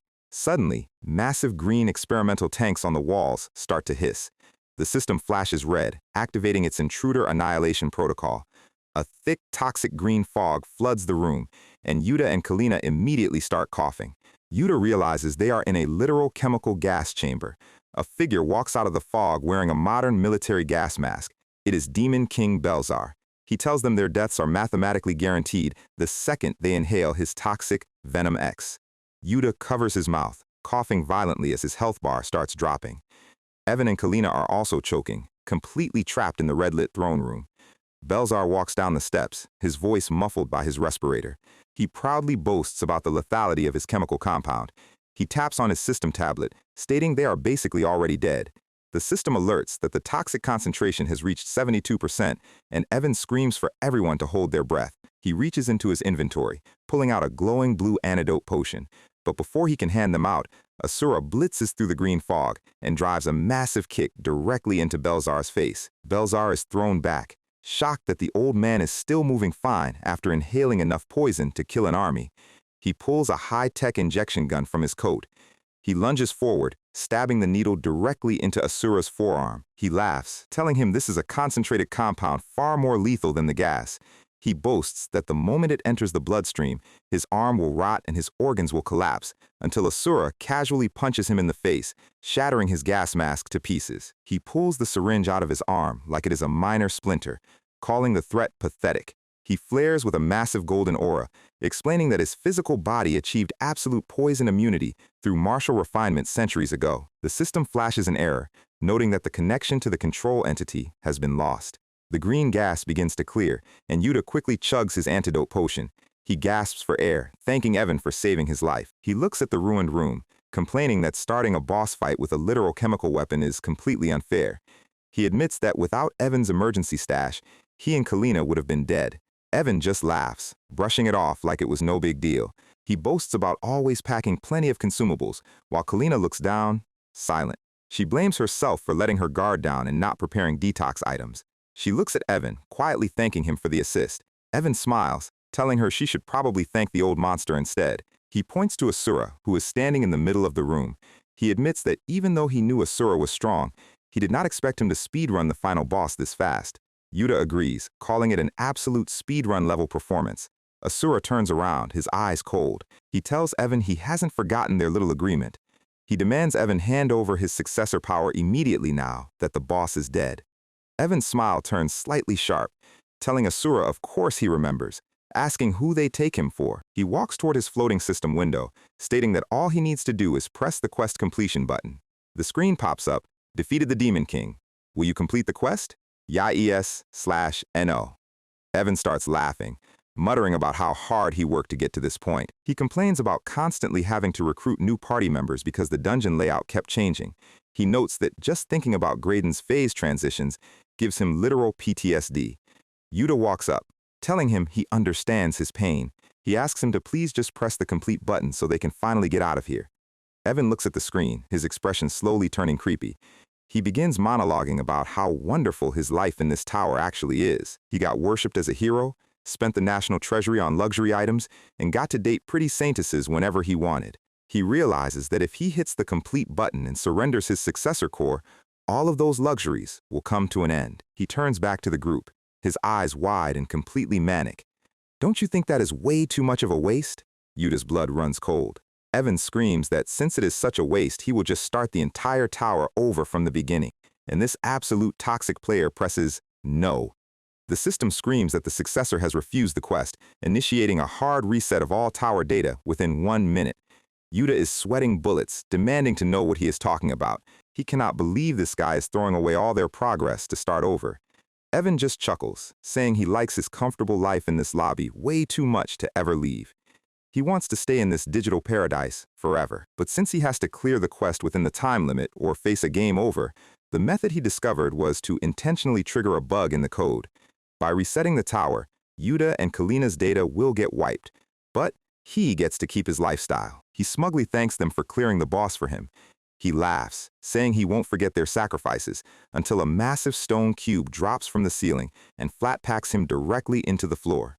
The impact shakes the entire cathedral. Demon King Belzar lands gracefully on top of the block, looking down at the squashed hero. He coldly notes that he told Evan he wouldn't let things go his way. The system flashes a massive red notification. The quest code has been modified, and resetting the tower is now impossible. Belzar glares, declaring he just manually patched the bug Evan was abusing, declaring that the exploit Evan has been abusing for years is officially over. Evan's smug grin completely vanishes as he realizes his favorite pay-to-win glitch just got patched by his own developer partner. He tries to laugh it off, sweating buckets, claiming that rewriting the tower's base system code is impossible even for a co-successor. Belzar doesn't argue, he just lets his dark mana spread through his fingers, preparing to prove him dead wrong. A massive, glowing blue data cube drops out of the sky and slams down directly over Evan, pinning him to the floor. The system flashes a warning. System overdrive is active, and Evan is completely frozen in place for the next 10 minutes. Belzar looks down at him with cold, tired eyes, noting that Evan spent way too much time playing casual games and not enough time checking his security updates. Because of Evan's endless timeline resets, Belzar had all the time in the world to analyze the tower's flawed structure, messy logic, and contradictory code. It was a playground of developer errors, which is exactly how a toxic lobby dweller like Evan was able to bypass the ending and loop his luxury forever. But the fun times are officially over, because every single bug in this stage has been manually squashed. Belzar takes a step forward, his feet igniting with purple spiritual flames as he prepares to settle the score. The screen flashes a blinding purple light as the entire throne room begins to glitch and tear apart. This is their final match, and Belzar is making sure there are no spectator seats left in the house. The system confirms the deployment of an isolated one-on-one combat zone, warning that third-party intervention is strictly forbidden. Long before the corporate meetings and the toxic resets, Tower No. 008 was just a normal skyscraper rising into the clouds. It was a brutal climb, filled with hordes of high-level beasts and endless combat. Back then, Belzar was still human, fighting side by side with Evan as they pushed through the levels. They were a perfect duo. Belzar would hold the line with lightning magic, while Evan found the structural weak points. The monster waves would shatter against their coordination, leaving nothing but dust in their wake. Belzar shouts for Evan to make his move, opening up a perfect pathway through the chaos. Evan leaps through the gap, his sword engulfed in blue flames, aiming straight for the dungeon's heart. With a single clean strike, he shatters the colony core, causing the entire monster army to disintegrate. Evan laughs, completely thrilled, bragging about how incredibly easy the stage was when they worked together. He throws his arm around Belzar, declaring that as a team, there isn't a single dungeon in the entire tower they can't conquer. He looks out over the cleared stage, totally mesmerized, saying this world is exactly like the virtual reality game they always dreamed of playing. He wonders out loud if maybe this whole tower was a utopia custom-made just for them. Belzar keeps his head cool, reminding him that they have no idea what nightmares are waiting on the next floor. Evan just waves him off with a classic gamer chuckle, saying he isn't worried about the future at all. After all, as long as he has his best friend and genius game developer by his side, they are functionally invincible. Belzar stays silent for a moment, then smiles softly, agreeing that maybe he's right.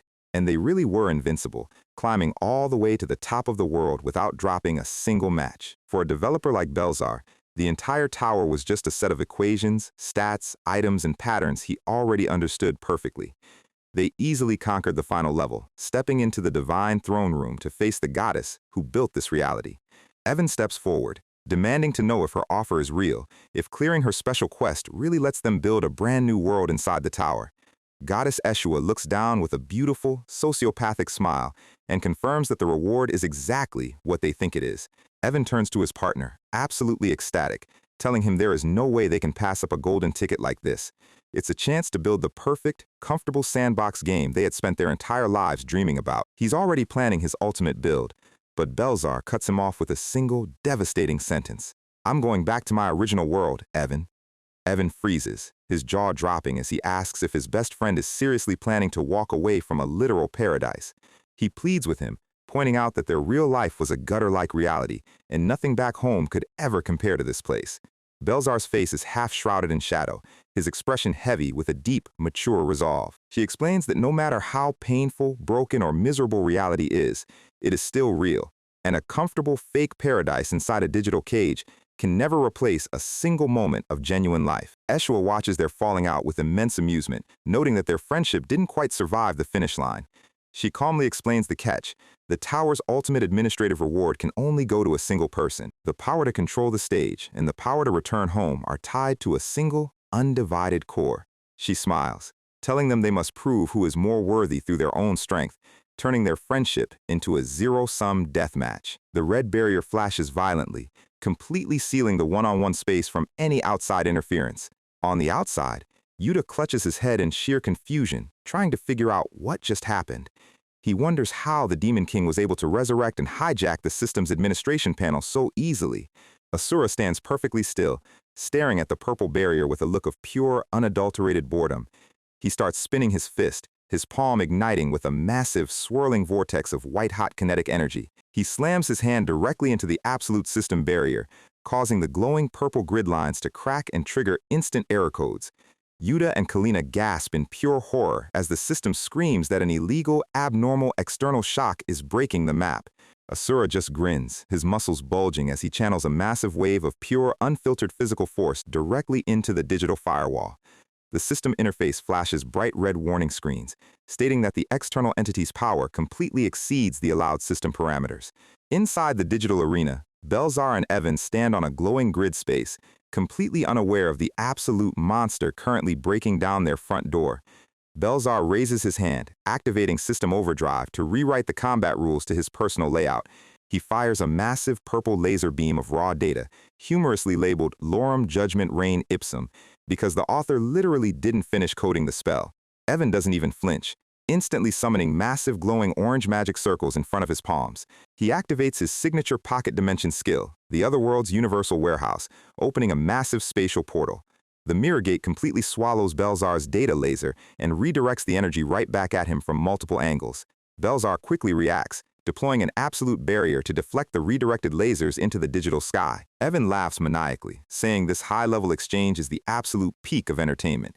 He admits he is genuinely impressed that Belzar can manually rewrite the system's rules and create an isolated arena like this. His eyes go wide with toxic excitement, telling Belzar that he was always the one who deserved to inherit the tower's full administrative power. He points his finger at him, asking why his genius partner doesn't just take the successor core and rule this paradise alongside him. Belzar stands firm, his red eyes glowing in the dark, stating that no matter how many times Evan resets this timeline, he will never play her game. Evan chuckles, shaking his head, saying he always knew his developer friend was far too serious for his own good. He leaps into the air, his sword raised, screaming that his only desire is to stay a player and enjoy this perfect game forever. Suddenly, a massive, jagged black crack tears open right across the grid floor beneath them. The entire unbreakable arena shatters like cheap glass, and a terrifying, shadowy figure erupts through the wreckage.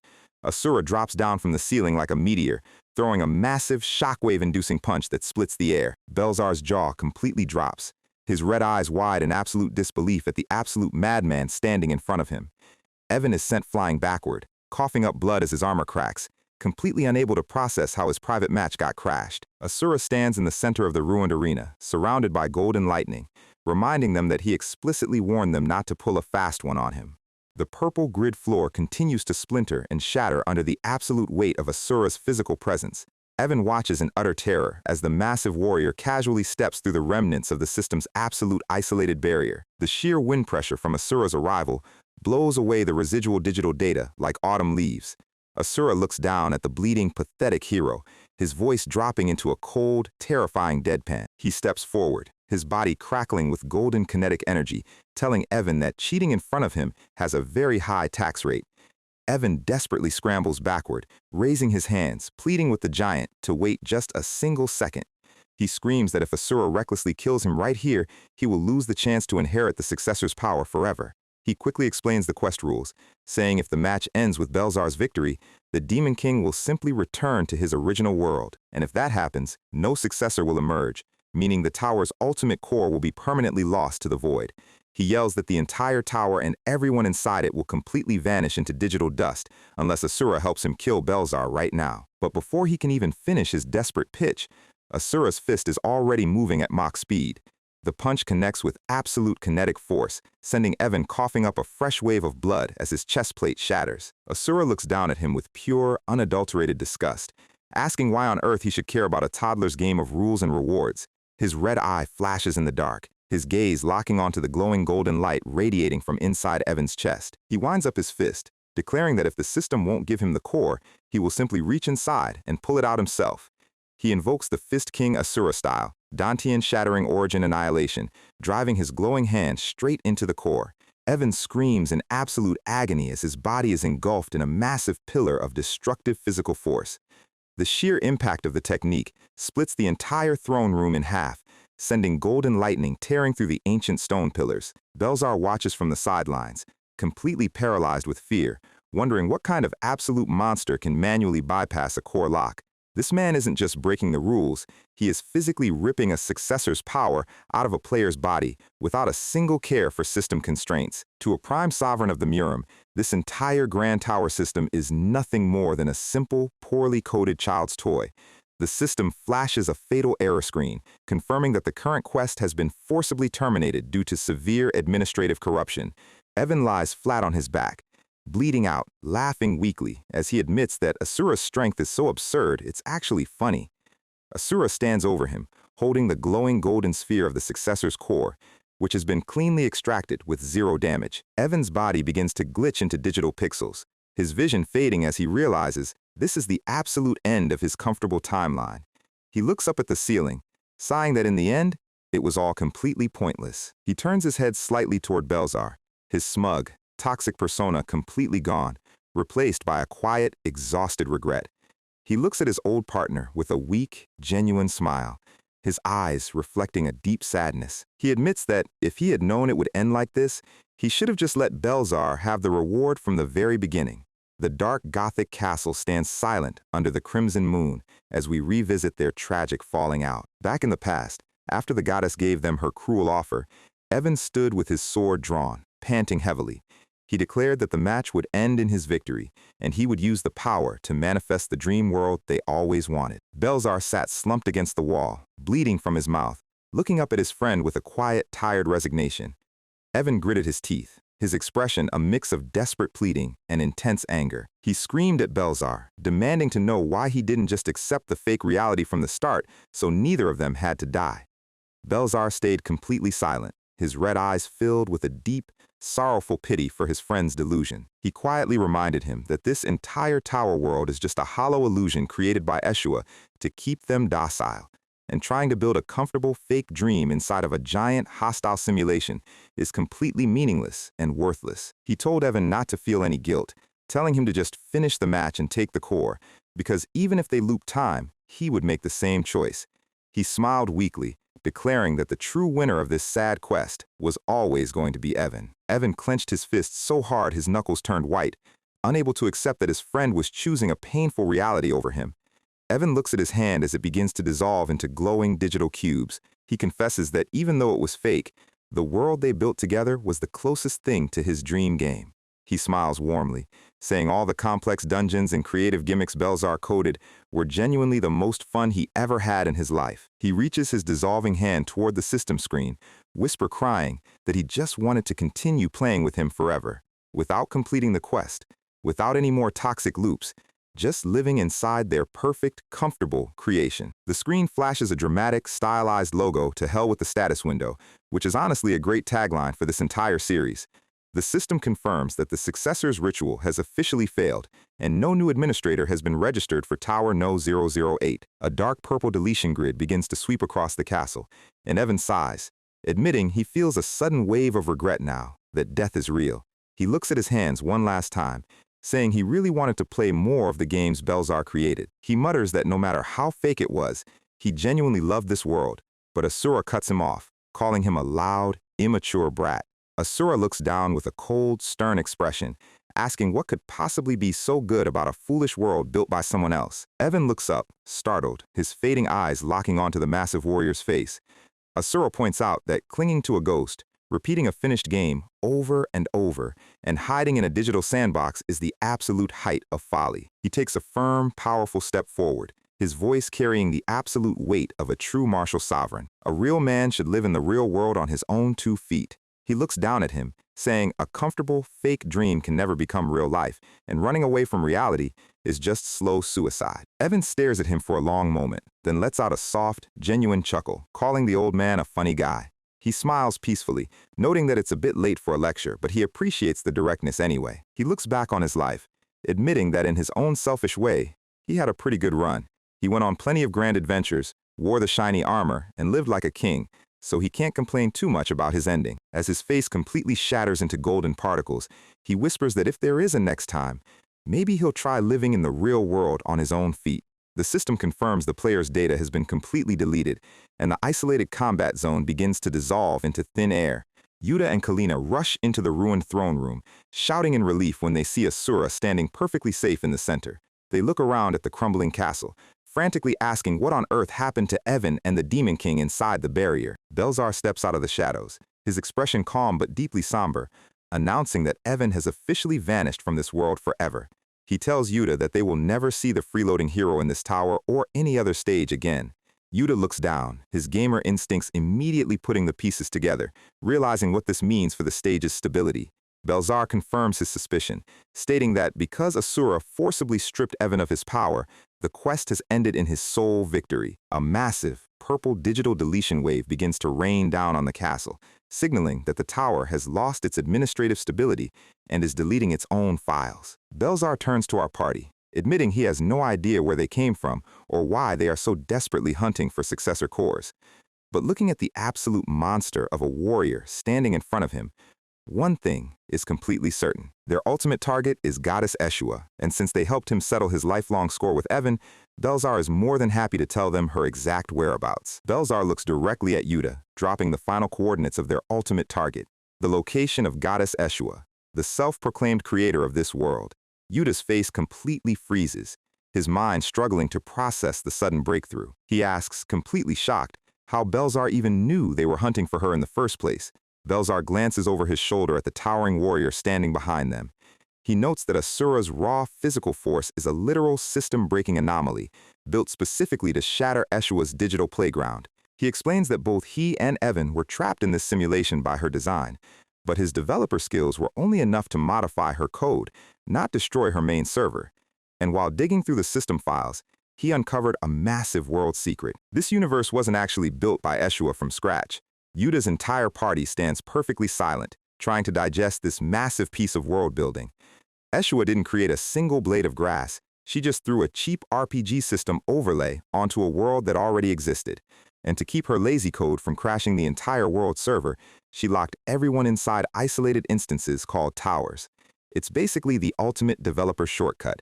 Partition the world into smaller levels, because managing a seamless open world is too hard. Nova is just floating there with her mouth wide open, her tiny brain currently buffering.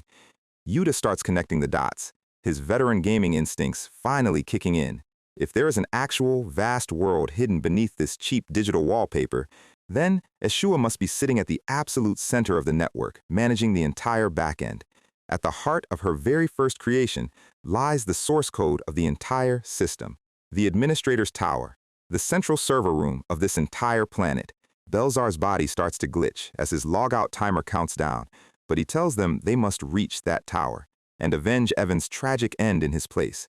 Asura holds up the glowing successor core, grunting that he was planning to crush that woman anyway. Yuta and Kalina look on, their expressions heavy with the quiet weight of the Demon King's request. Asura is completely locked in, his crimson eye flashing with a deep ancestral promise of destruction. He turns his back on the ruined throne room and steps toward the flashing pink exit portal. The system pops up with a clean notification confirming the quest has ended and the gate is open. Yuta runs after him, screaming for the muscle-brained giant to wait up for a second.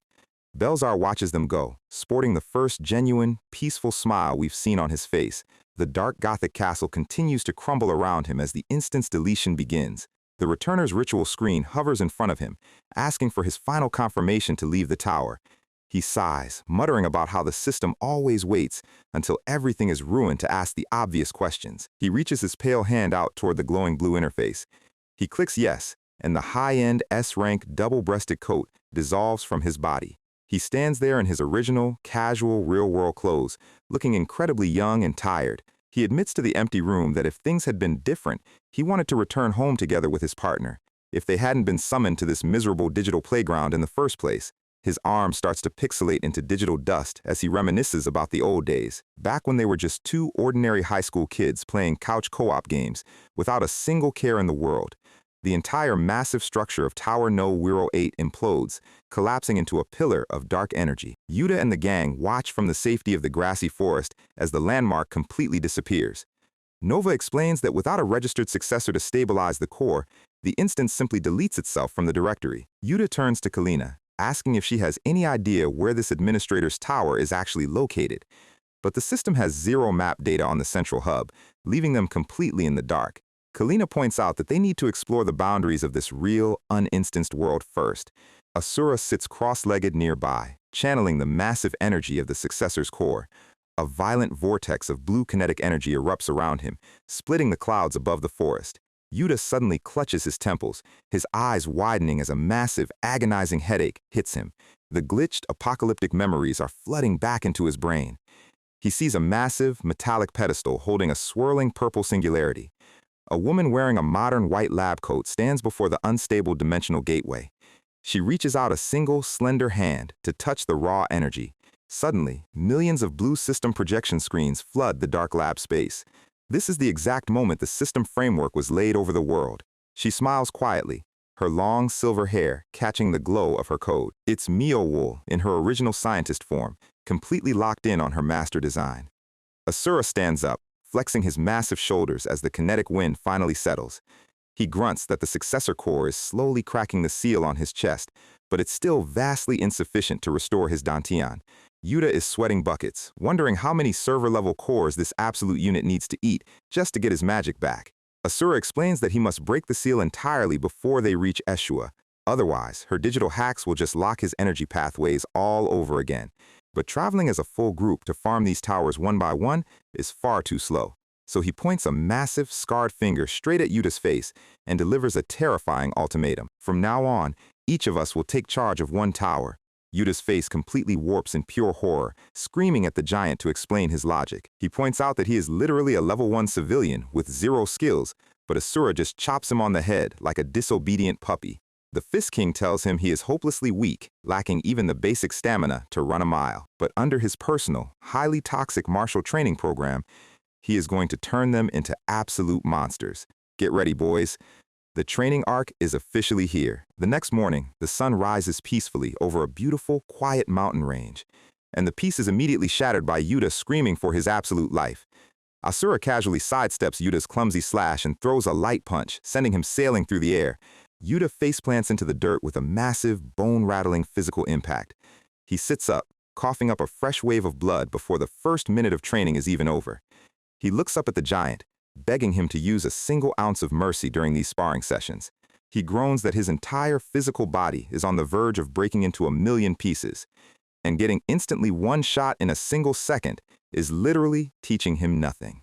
Asura looks down at him, his face completely expressionless, calling him a pathetic fool.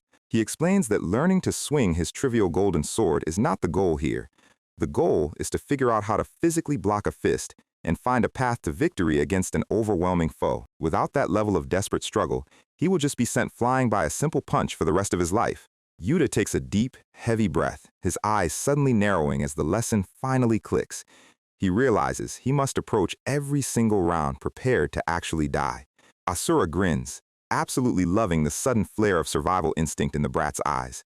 Yuta grips the hilt of the holy sword of Asterion, telling him not to go back on his words. He charges forward, promising to use every dirty, underhanded tactic in the gamer playbook. He analyzes Asura's movement pattern, noting the Fist King has never once initiated an attack. He always waits until Yuta commits to a swing, then throws a lightning-fast counterpunch directly to the face. If that is the hard-coded mechanical loop of this sparring match, he can bait the counterpunch. He feigns a heavy downward slash, planning to abort the swing and slip past Asura's incoming fist. It's a flawless tactical play, right up until Asura's fist hits his cheek anyway, rearranging his facial structure. Nova shrieks in pure panic as Yuta's brain cells are sent into orbit. Asura scoffs, telling him that trying to play mind games with a clumsy trick like that is just embarrassing. But he admits it wasn't a total failure, telling him to make the next bait look slightly more convincing. Night falls over the campsite, bringing some much-needed silence to the mountains. Kalina sits by the crackling campfire, gently applying a cooling herbal ointment to Yuta's heavily bruised back. She smiles softly, noting that his injuries are mostly surface-level bruises. She cheerfully tells him he'll be perfectly fine to get beaten up again first thing tomorrow morning. Yuta just lets out a hollow, dead-eyed chuckle, knowing his soul is slowly leaving his body. He looks at her, sighing that she is honestly incredible. She has mastered swords, guns, and even healing magic. He laments that if he just had a single signature talent like her, he wouldn't feel so incredibly useless. He asks what he needs to do to find his own strength and survive without relying on Eshua's cheap digital stats. He wants to be powerful enough to shatter a tower on his own 2 feet. Kalina's expression goes soft, her eyes looking into the fire as she admits she couldn't even handle a basic longsword at first. She explains that she had absolutely zero innate talent, which led to her being exiled from her village as a failure. Yuta looks back, completely shocked by her confession. She explains that her world valued only system-blessed, inborn talent. People chose a single weapon before coming of age and never touched anything else for the rest of their lives. The idea of swapping between katanas, magic staffs, and modern miniguns was completely unimaginable to her people. But even after being kicked out into the cold, she refused to give up on herself. She spent every waking hour honing her skills with every single weapon she could get her hands on. And through pure, agonizing physical effort, she earned the title of the legendary Weapon Master. Yuta is silent, realizing her zero-stat build wasn't a joke. It was built on a mountain of sweat and determination. Kalina smiles warmly, telling him not to worry about feeling lost right now. Every single step of struggle on his path is leaving a permanent mark on his physical body. And that built-up effort is something no cheap digital system can ever take away from him. The next morning, Yuta steps right back into the dirt arena. 3 times a day, sometimes 5, he charges at the giant, and 3 to 5 times a day, he gets knocked out cold. But slowly, surely, his body begins to adapt, learning how to parry and control his sword's magic without system assists. Sometime later, the sharp clang of steel meeting bare flesh echoes through the mountain valley. Yuta successfully slides under Asura's guard, his eyes locked in absolute cold focus. Asura steps back, grunting that the brat has grown quite a bit, but he mockingly asks if this trivial speed is really all he has to show for his suffering. Yuta stands his ground, taking a deep, steady breath as golden sparks begin to dance around his blade. He can block the physical fists now, but he needs a way to actually bypass Asura's overwhelming defense. He concentrates, realizing his only option is to use that technique. He channels every single drop of magic dwelling within the holy sword of Asterion into a single, hyper-concentrated point. He leaps into the air, the golden blade erupting with a blinding, celestial light. Holy pole flash. A colossal explosion of pure, concentrated energy tears through the forest floor, shattering the stone earth. The smoke slowly clears, revealing Asura standing perfectly tall in the center of the crater. A low, terrifyingly pleased smile spreads across the Fist King's face. He touches his cheek, looking at a tiny, fresh smear of crimson blood on his finger. He laughs, highly amused, declaring Yuta is finally ready to shatter her towers. As of today, his hellish training camp is officially complete, and the real game is about to begin. So, it is day 3 of Asura's high-intensity boot camp, and Kalina is currently in the woods putting on an absolute clinic. She is locked in, her green eyes glowing with intense focus, as she casually turns the local forest into a lumber yard with a single sword stroke. Massive redwood logs are flying through the air like toothpicks. She sheathes her katana, exhaling a quiet breath of frustration, and notes that this level of physical output is still not enough to reach the Fist King's level. Suddenly, a pair of dark leather boots steps out of the bushes, and Asura walks up holding a cheap wooden branch, calling her swordsmanship quite decent. He notes that chopping down a few trees is cute, but it does not make her an expert. He takes a stance, a massive golden-orange aura of pure kinetic force erupting around his body, and swings the fragile branch, completely vaporizing a massive stone boulder behind her. He did not even use a real weapon. He just deleted a rock with a piece of firewood. Kalina's jaw hits the grass, and she immediately begs him to spar with her so she can break her own limits. She explains that she needs an opponent who is vastly stronger than her to actually grow. Asura just chuckles, calling her request completely foolish. He looks at her with cold eyes, telling her that relying on high-tier weapons or flashy skills is a trap. He tosses the broken wooden stick onto the grass in front of her and challenges her to break a massive boulder with a branch before she even thinks about asking for a spar. Day 4 of training, and Kalina is currently throwing her entire body weight into slamming a branch against the rock. The wood immediately breaks into tiny splinters, flying through the air. She is left holding a useless stub, the boulder behind her completely unmarked. She is huffing and puffing, her knuckles white, completely exhausted by the sheer difficulty. Yuta and Nova watch her from the shade of the bushes, commenting on her terrifying work ethic. Yuta sweat drops, expressing concern that she is going to physically collapse if she does not take a break. He says even specialized training requires a little bit of downtime. Nova flies down, pointing out that unlike Yuta and Asura, Kalina is still shackled by her system status window, and as long as her cheap digital stats are active, she has a hard physical ceiling she can never bypass. The system is not a blessing. It is a digital limiter designed to keep players capped. Yuta sits up, asking why they do not just have Asura punch her status screen and break it like he did his. He points out that shattering her window should theoretically solve her limit problem. Nova looks incredibly grave, explaining that a reckless status break is a one-way ticket to the cemetery, because the digital interface is directly linked to a player's physical life force within the tower. Yuta's eyes widen as he realizes the sheer risk. If the window is destroyed, their life force drops to absolute zero. Yuta stands up, his voice shaking as he tries to make the math make sense. He asks why his own body remained intact when Asura shattered his status screen, while other players dissolved instantly. Nova looks away, admitting that this is a massive, unexplained anomaly she does not understand either. But she confirms that breaking the window is definitely not the correct path for Kalina to grow, and Asura is likely keeping her system intact because he already knows the fatal risk involved.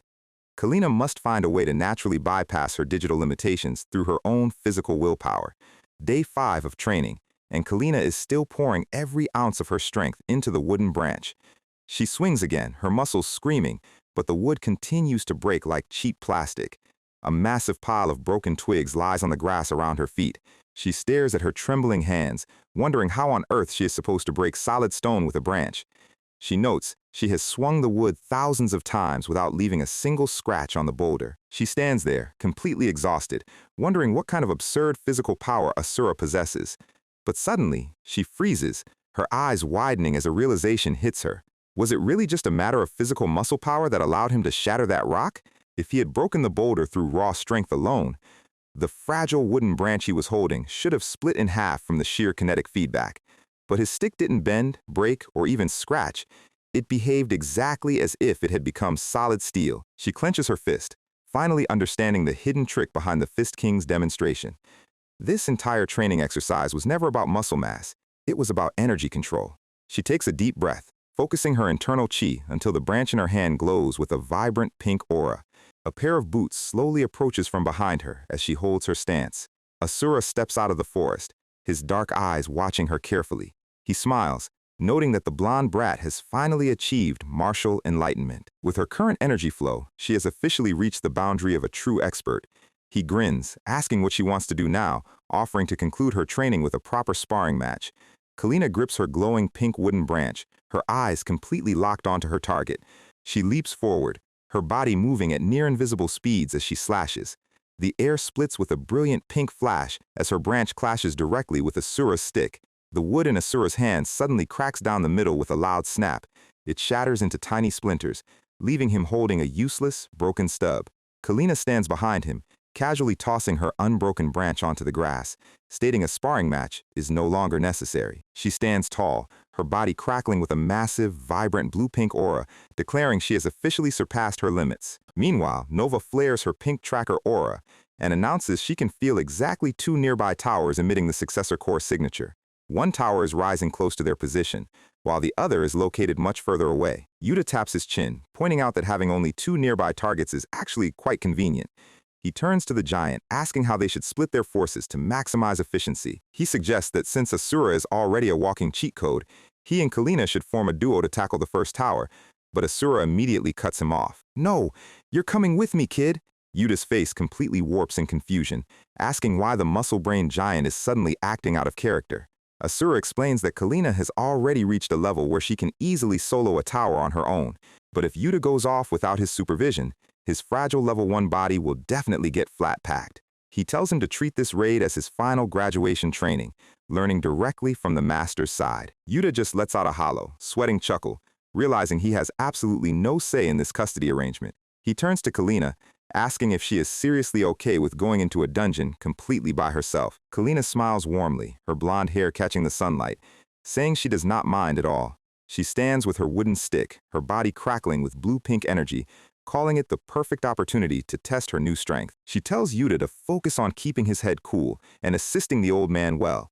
Her expression goes fiercely confident as she promises to smash whatever successor is waiting in her tower to absolute pieces. Yuta nods slowly, his face half shrouded in shadow as he accepts her resolve. They stand in the forest clearing, preparing to part ways and meet back at this exact spot once they obtain the cores. Kalina turns and walks toward her destination, Yuta silently begging her to come back in one piece. She stands before the massive gateway of Tower No. 296, her katana resting at her hip, looking like an absolute boss. Her green eyes are filled with intense, cold focus as she prepares to step through. Back at the camp, Asura looks at her departing figure, commenting on her breakthrough. He explains that she has finally mastered the ancient Murim concept of energy circulation. It is a traditional chi technique where internal energy is taken from the dantian and circulated through the meridians. By focusing her intent to make her weapon stronger, she naturally let her internal energy flow into the fragile branch. Yuta listens carefully, noting the mechanical details of this traditional power system. Asura notes she already has a massive amount of raw internal energy stored within her body, and once she learns to control it as freely as he does, she will easily reach the realm of a first-rate master. He laughs heartily, thoroughly pleased with his student's progress. Kalina grips her sword hilt as the system portal flashes, her mind determined to grow strong enough to defeat Eshua and return home. She steps forward, her body engulfed in a swirling vortex of white martial energy. The system confirms her player status and initiates the forced transfer to Tower No. 296. Meanwhile, the sun shines peacefully over the lush green mountains, and we see Yuta taking a massive happy bite out of a bright red wild apple. He sits by the path, happily chewing, commenting on how incredibly sweet and delicious the fruit tastes. He offers one to Asura, telling the giant he has to try some because it is better than anything they have eaten inside the towers. Asura does not even look back, his voice dropping into a cold, Jim Bro deadpan. Cut it out!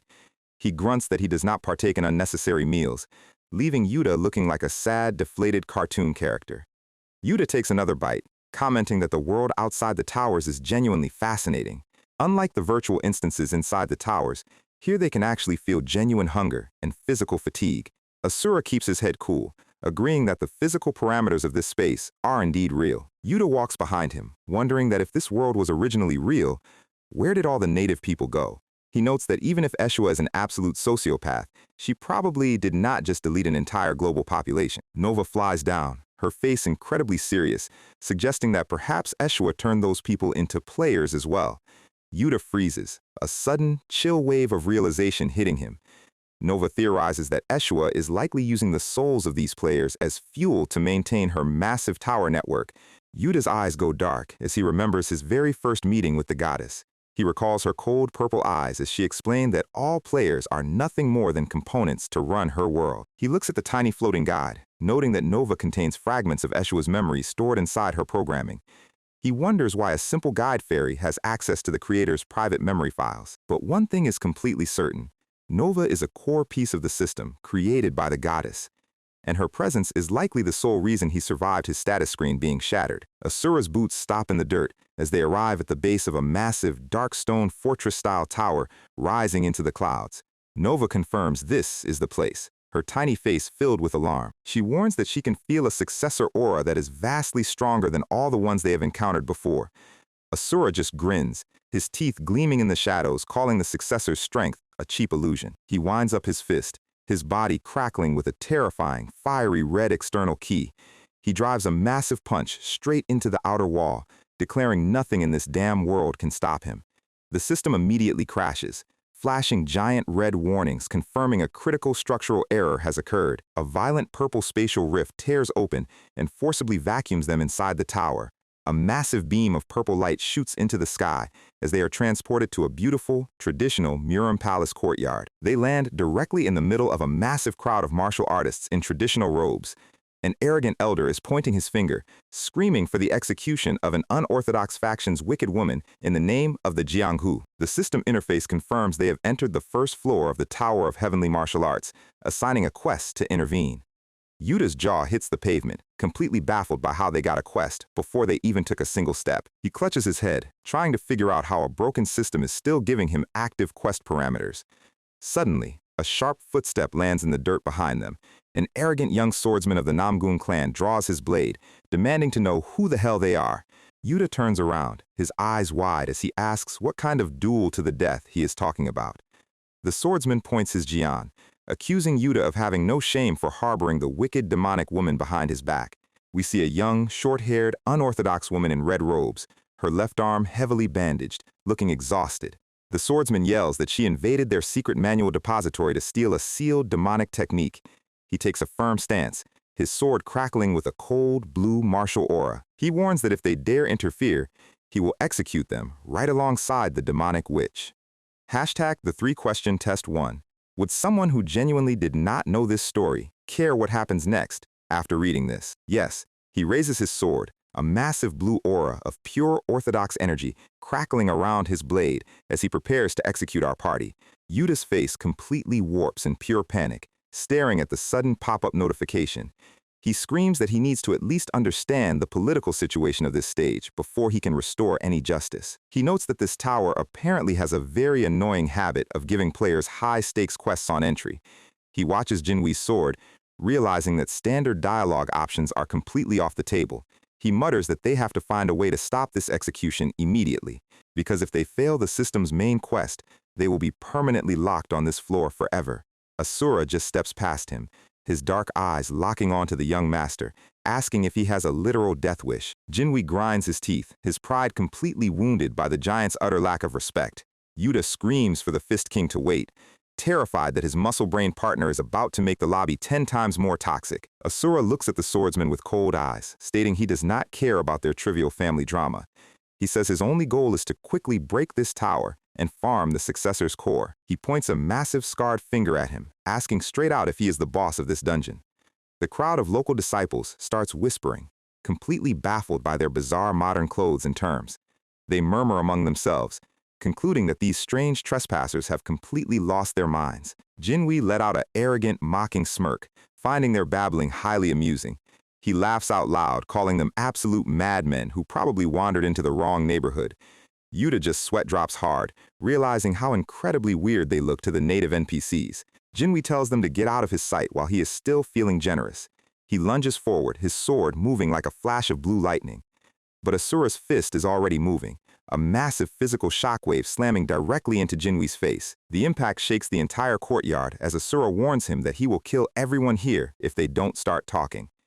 Jinwee is sent sliding backward, his feet carving deep trenches into the stone floor. The disciples gasp in pure horror, unable to process how their clan's genius got pushed back with raw force.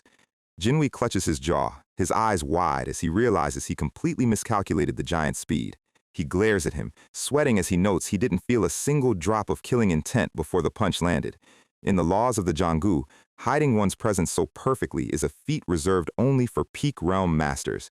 Jinwee tries to save face, laughing weakly as he calls Asura a mysterious, unorthodox ruffian. He smiles manically, asking if the giant seriously believes he can win a Muram match without using a sword. He grips his hilt with both hands, a massive wave of glowing blue sword ki erupting from the steel. He boasts that the swordsmanship of the Namgun clan is the absolute greatest under the heavens. He leaps high into the sky, his silhouette blocking the sun as he prepares his ultimate move. Blue Sky Righteous Sword Art, second form, one pure heart. Asura doesn't even wait for the name of the attack to finish, driving a colossal fist straight into his ribs. Jinwee is flat-packed directly into the stone courtyard floor with an earth-shattering crash. A massive cloud of white dust and debris rises over the ruined sparring arena. The dust slowly settles, revealing Jinwee lying motionless in the center of a massive crater. The surrounding disciples stand frozen, their faces completely pale with terror. They scream in absolute panic, realizing their legendary rising star just got one shot by a bare-chested tourist. The entire palace courtyard is in absolute ruins, smoke rising from the cracked tiles. Jinwei lies bleeding from his mouth, his elegant robes torn, his pride permanently deleted. Yuta clutches his face in pure, unadulterated despair, realizing what this means for their progression. Instead of restoring justice and correcting morals, Asura just hospitalized the main quest giver. He runs up to him, screaming that going on a random rampage is going to break the quest's logic. He begs him to stop destroying everything in sight and try reading the screen for once in his life. Suddenly, a massive, bright red notification flashes across the air. Quest failed. Yuta's vision begins to glitch into purple data streams as the entire stage starts to pixelate. The system warns that they are being rubber-banded back to the quest's starting point. The timeline loops, and they materialize right back at the entrance of the palace courtyard. The exact same system intro screen pops up, telling them to intervene in the duel to the death. Asura looks around, completely annoyed, asking what kind of cheap trick just occurred. He grunts, seeing the arrogant young master Jinwei standing perfectly fine in front of them again. Yuta sighs, explaining that they have to play by the system's rules if they want to leave this instance. If they ignore the quest's intended path, the server will just instantly rewind the timeline to the start. Asura scoffs, asking if he is seriously telling him to obey the stupid commands written on those blue windows. Yuta gives a nervous, pacifying smile, saying they should try a peaceful, non-violent dialogue option this time. They stand before the crowd again, Jinwei looking at them with the exact same starting dialogue. "Who the hell are you people? Which sex scoundrels are you? To dare interfere in our duel to the death?" Yuta stands tall, his expression determined as he decides to take the lead. He whispers to Asura that they must absolutely avoid using physical violence to clear this prompt. He steps forward, raising his hands, loudly announcing they came from a far land to clear up a misunderstanding. He looks at the bandaged girl Yeonhwa, asking Jinwei to show some basic mercy and hear her story first. Jinwei just scoffs, asking what kind of misunderstanding could possibly exist for a common thief. He tells the crowd she is a remnant of the sinister Black Moon sect who tried to steal their sacred manual. He points his sword at Yuta, stating anyone who helps her will be treated as a demonic sinner. Yuta sweat drops, desperately waving his hands to keep the peace. But before he can even select his next dialogue option, Asura's fist is already flying through the panel. A massive, supersonic shockwave slams directly into Jinwei, sending him flying across the arena for the second time. Yuta screams in pure comical agony, his face turning completely pale as he watches their progress bar reset. Asura looks down at him, his voice cold, declaring he refuses to follow the commands of a ridiculous digital window. He clenches his massive fist, his body crackling with a terrifying red external key. He drives a colossal punch directly into the floating holographic quest screen, literally shattering the digital UI into pieces. The system crashes violently, flashing red warnings that a critical error has occurred and the player has deviated from the quest path. Asura just grins, his dark eyes glowing, declaring he will enforce justice in his own unorthodox way. Yuta stands frozen, staring at the glitched system warnings, wondering if the quest is permanently deleted. Nova floats down next to him, explaining that the quest itself is still active in the backend. This massive palace world is a physical part of the instance generated by the successor's core. If the quest had truly been wiped from the database, the entire stage would have collapsed into the void. Yuta realizes that despite their path deviation, they are still inside the game, which means that if they can manually bring justice to this world, they can still trigger the floor clear. Meanwhile, the surrounding disciples are whispering in absolute terror, staring at the bare-chested monster. Suddenly, Asura's voice echoes across the entire courtyard like a thunderclap, telling everyone to listen up. He stands over the bleeding Jinwei, saying he understands their grudge against the unorthodox woman. He notes that a true duel to the death is a sacred battle where lives are proudly put on the line. But trying to carry out an execution under the guise of a duel against an already injured girl goes against the basic morals of the Jangu. The disciples start whispering, realizing there really are fresh bloodstains on Yeonhwa's robes. Jinwei scrambles to his feet, screaming at the giant to shut up, calling him a nameless scoundrel. He yells that she is a thief who deserved immediate execution on the spot for her crimes. He claims he was showing her mercy by giving her an honorable death, but Asura cuts him off with a look of pure disgust. He tells him he has heard quite enough of his self-righteous excuses. He points a finger at his face, calling him a pathetic coward who just wants to murder someone weaker than him. Jinwei grinds his teeth in pure rage, his face turning red as he tries to raise his sword. "Stop right there, Jinwei!" A pair of elegant, loose robes steps into the arena, and Jinwei immediately drops to his knees. The patriarch of the Namgung clan steps forward, his long silver beard flowing as he declares the giant's words are correct. He looks at the injured Yeonhwa, agreeing that fighting an invalid is far below the moral code of their noble clan. He notes that if rumors spread that they conducted such a shameful duel, they would face massive criticism from the other sex. Yuta and Nova watch in pure relief as the patriarch makes his decision. He announces that the duel to the death will be officially postponed for 15 days. Jinwi gasps, frantically asking what if the unorthodox sinner tries to slip away in the night. The patriarch laughs softly, saying she will be safely housed in their own guest wing while her body heals. He looks at Asura and Jinwi, asking if either side has any complaints about this arrangement. Asura grins, his dark eyes flashing as he grunts that he has none. The patriarch smiles, inviting our party to stay at their guest house as well. He tells them to consider themselves family and make themselves completely at home. Yuta just sweat drops hard, offering a very awkward, confused thank you. He mutters about how incredibly weird this development is, as Jinwi tells them to first change out of their strange attire. Jinwi grinds his teeth as they walk away, his eyes filled with a deep, silent resentment. Yeonhwa, why on earth did you betray me? Inside the clan's main meeting hall, the atmosphere is incredibly tense. Martial Hall Master Namgung Baeko slams his fist on the table, calling the patriarch's decision completely unacceptable. The patriarch tells him he is being far too loud. His eyes glow with a chilling red light, reminding his younger brother to show proper respect to the leader of the clan. Baeko immediately shuts his mouth, sweating as he offers a quick apology. An elder, Namgung Yul, notes that harboring a member of the Black Moon sect will bring massive trouble if the Martial Alliance finds out. He agrees that while mercy is noble, it must depend entirely on who the opponent is. Internal Hall Master Namgung Baekyeom points out that Jinwi still clearly has feelings for the girl. The duel he arranged was likely just a desperate attempt to believe in her until the very end. He grunts that the next heir of the Namgung clan should not be swayed by a mere woman of the unorthodox faction. He demands her immediate execution before the matter escalates any further. The patriarch turns to his eldest daughter, Seola, asking for her thoughts on the situation. He notes she has been close with both Jinwi and Yeonhwa since they were young children. Seola looks down, admitting that Jinwi is indeed suffering greatly from the betrayal. The fact that Yeonhwa approached their clan solely to steal the sealed demonic manual is a truth he cannot accept, but she quietly confesses that she does not believe Yeonhwa is a truly wicked person. The patriarch raises an eyebrow, asking for her reasoning. She fidgets with her hands, admitting it is just a gut feeling.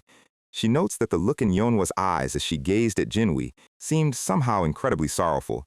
Meanwhile, inside the quiet guest house, Yeonhwa pours a cup of hot tea. She looks down, expressing her deepest gratitude to the travelers from a far foreign land. Yuta waves his hands, laughing nervously, saying they were just trying to restore basic justice. He takes a sip of tea, asking her what actually happened between her and the clan. He notes that Jinwi accused her of being a thief, asking her to clear up the misunderstanding. Yeonhwa looks him straight in the eyes and calmly states that she did indeed try to steal the manual. Yuta's face goes completely blank as his brain cells leave the chat. He sits there, completely silent, asking if that means the young master's accusations are 100% true. She nods slowly, confirming that she is indeed a thief under their laws. Yuta freaks out, screaming in his head if she was actually a wicked woman this entire time. Yeonhwa quickly explains that the Black Moon sect is not the evil, demonic cult the noble clans believe them to be. She says she cannot reveal all of her sect's secrets right now, but her goal was noble. She looks at Yuta, her voice dropping into a whisper, revealing she tried to steal the manual to prevent the birth of the heavenly demon. Outside the guest house, the night sky is silent under the crescent moon. Two masked assassins in dark robes slip through the shadows of the courtyard. One of them draws a gleaming steel blade from his scabbard, preparing to execute Yeonhwa in her sleep. She explains that her suspicious midnight stroll to steal the Namgung manual was actually a desperate attempt to stop the birth of the heavenly demon. Yuta's anime brain immediately goes into overdrive, because if you've read literally any Manhwa in your life, you know that name means a one-way ticket to a server-wide apocalypse. Yeonhwa nods, completely serious, leaving Yuta to ask the most logical question possible. Why didn't she just say that from the start instead of speedrunning a thief accusation? She drops her head, admitting she couldn't risk the leak. But before she can finish her explanation, we have company. Two masked assassins crash through the roof. Yuta instantly draws his blade, his gamer senses tingling. The timing is absolutely terrible. Asura stepped out for a minute, which means Yuta is officially on his own. The lead killer dives in, his blade carving through the air. But Yuta's training actually kicks in. He slides underneath, his sword erupting with that spicy golden holy light. and steel meets steel in a shower of sparks. The assassin recovers instantly, launching a sweeping slash, leaving Yuta completely breathless as he tries to gauge their level. He demands to know who sent them in the middle of the night, but the bald killer just lets out a creepy, muffled laugh. He admits he's actually bored of his usual contract work and promises to take his sweet time carving Yuta up. Yuta feels a cold sweat dripping down his neck. He realizes that if his reflex dodge hadn't worked just now, his level 1 health bar would have been instantly deleted. The killer lunges again, pressing the offensive, but Yuta is so hyper-focused on the front that he completely forgets about the second assassin. A shadow blitzes past, and blood splatters across the pristine paper sliding doors. Yuta coughs up a fresh wave of blood as a deep slash tears his chest open.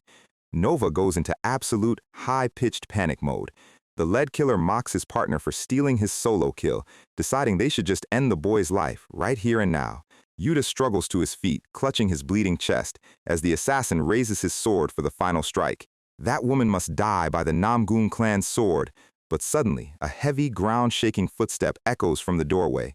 The boss music starts playing, and the assassins freeze. Their targets were supposed to be easy pickings, so why on earth is this towering, bare-chested monster standing in front of them?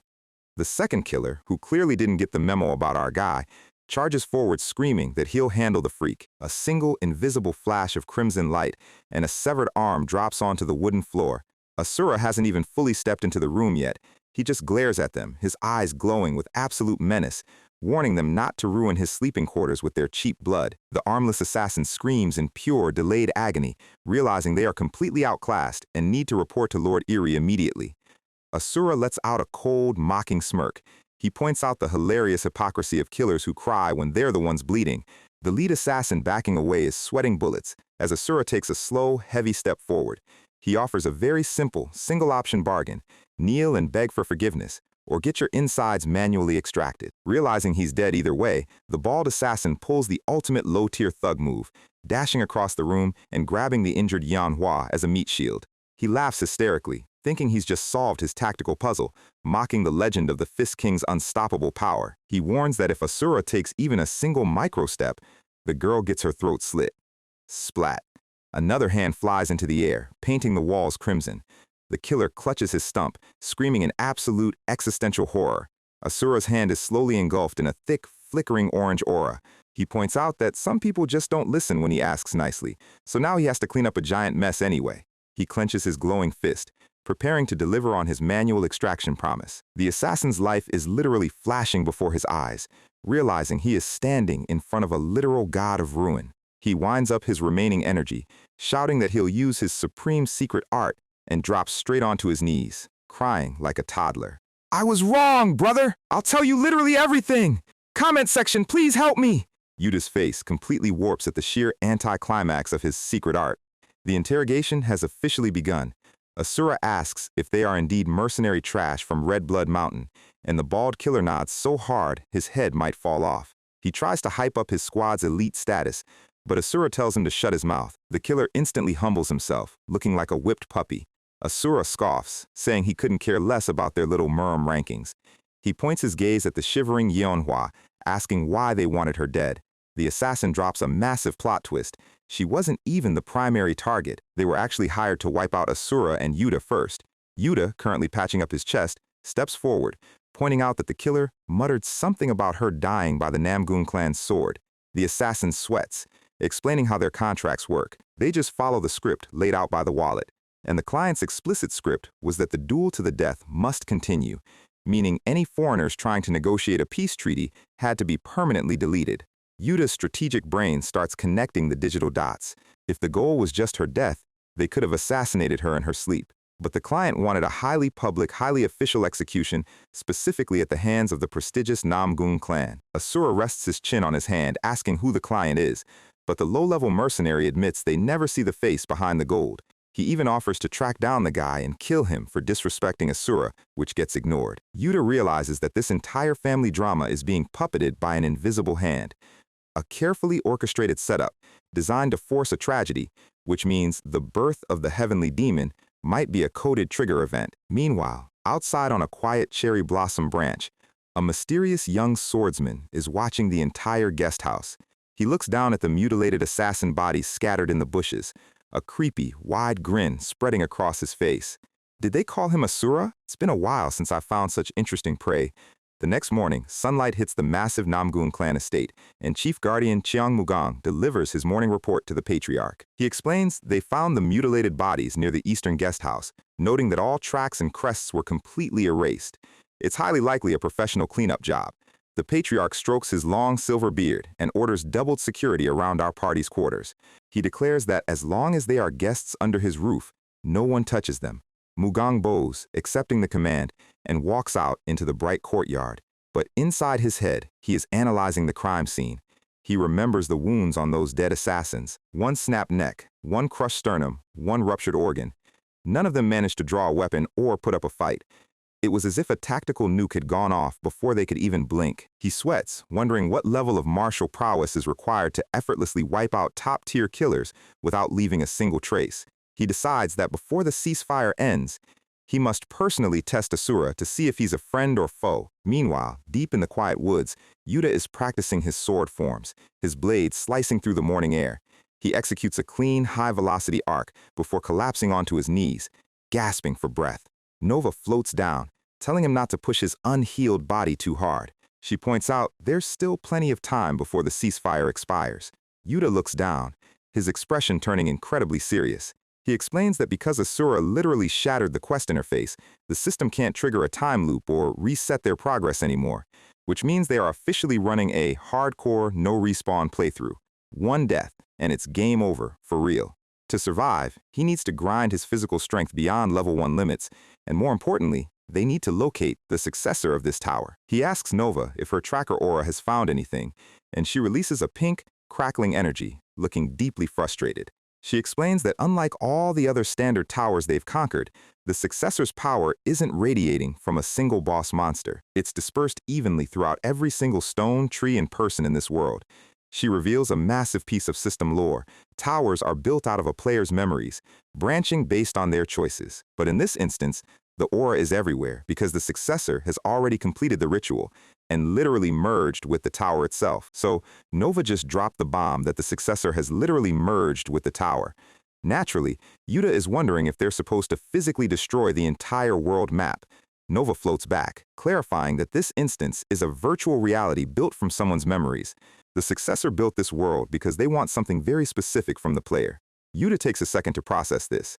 He remembers the weird, high-stakes quest they received the second they spawned in.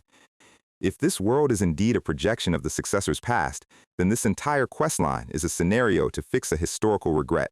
But the system's way of the Jianghu description is about as clear as swamp water. Either way, the only way to farm that sweet, sweet successor core is to play matchmaker between the tragic, unorthodox thief and the self-righteous orthodox heir. Before he can brainstorm, the crying assassin from last night sprints into the clearing. He calls Yuta senior brother with zero shame, making Yuta's face instantly drop. Our guy is currently using the "if I close my eyes, he doesn't exist" strategy. But the bald assassin points out that since they share a master, they are officially brothers. Yuta sighs, asking what could possibly be so urgent. He explicitly told the guy to lay low in the guest house. The assassin explains he was minding his own business until a very scary, very muscular man in a blue headband came knocking. Chief Guardian Cheongmugang. The assassin managed to hide, but he overheard Mugang talking to Asura. Mugang pointed out the pile of dead, mutilated killers from last night, noting that the sheer violence used on them was definitely not normal. He told Asura that he can't have a walking tactical nuke staying in their guest house. So he proposed a classic martial arts solution, a friendly neighborhood duel. And then they both walked out to the main courtyard. The assassin is sweating, crying that Asura fell hook, line, and sinker for the provocation. Yuta just stands there, crossing his arms with a massive smirk. He tells the guy to stop crying over trivial nonsense. The assassin is completely baffled. He points out that the opponent is the legendary chief guardian of the Namgun clan. Yuta just looks at him like he's stupid, because he knows that no matter how many grand masters this world throws at him, nobody is surviving a head-on collision with the Fist King. Meanwhile, out in the grand courtyard, the wind is howling. Mugang draws his steel blade, asking Asura one last time why he's interfering. Asura, who currently looks like he'd rather be literally anywhere else, tells him to cut the monologue. Mugang sighs, realizing this mysterious powerhouse isn't going to talk, which means he'll have to make his sword do the talking. Mugong leaps into the air, unleashing a blinding flurry of blue energy slashes. Asura doesn't even flinch. He tracks the blade with complete boredom, casually raising his sword to parry the entire barrage. Then, he grips his hilt with both hands, swaying his blade in a massive orange glowing counterslash. The sheer wind pressure splits the stone courtyard tiles in half. Asura chuckles, noting he's a bit rusty with a sword, but this is still amusing. Mugong stands there, his mind completely reeling. He realizes he cannot predict this man's movements at all. Asura's stance is technically full of massive amateur openings, yet every single time Mugong tries to strike, the opening disappears. He decides he'll have to physically force an opening. He lunges forward, aiming straight for Asura's neck. Clang! Mugong's eyes go completely wide. Asura just caught his steel blade with his bare fingers. A terrifying, fiery crimson aura erupts from the Fist King as he swings his blade in a massive, sweeping horizontal strike. He mocks Mugong for thinking a feeble toothpick could test him. Mugong's internal energy is deep, but his sword is simply too slow. Silence falls over the courtyard as drops of blood hit the stone. A deep, fresh cut opens across Asura's shoulder. Mugong stands firm, his chest heaving. He explains that he has spent his entire life facing absolute monsters in the Murim, and he learned one universal, unchanging truth. No matter how powerful the opponent is, their arrogant pride is always their greatest opening. Mugong actually managed to draw first blood. He stands tall, calling Asura's immense pride his biggest defensive flaw. But instead of getting angry, Asura just lets out a terrifying, wide grin. He admits that wasn't half bad for a local guard, and decides it's officially time to stop holding back. Mugong quickly shifts into his ultimate defensive stance. But Asura is already moving at Mach speed, stomping his foot to shatter the ground and launching a relentless, fiery tempest of slashes. Mugong is completely overwhelmed, his teeth clenching. The sheer weight of each strike feels like a falling meteor. He can't find a single opening to counter. All he can do is pray his block holds.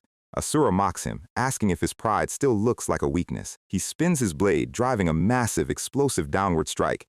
The impact literally tears the entire courtyard apart, throwing dust into the sky. Mugong stumbles backward, his body covered in cuts and bruises. He is completely terrified. The way this man swings his sword has zero restraint or elegant forms. It is a blade forged solely to obliterate whatever stands before it. The dust settles, leaving the two warriors staring across the wreckage.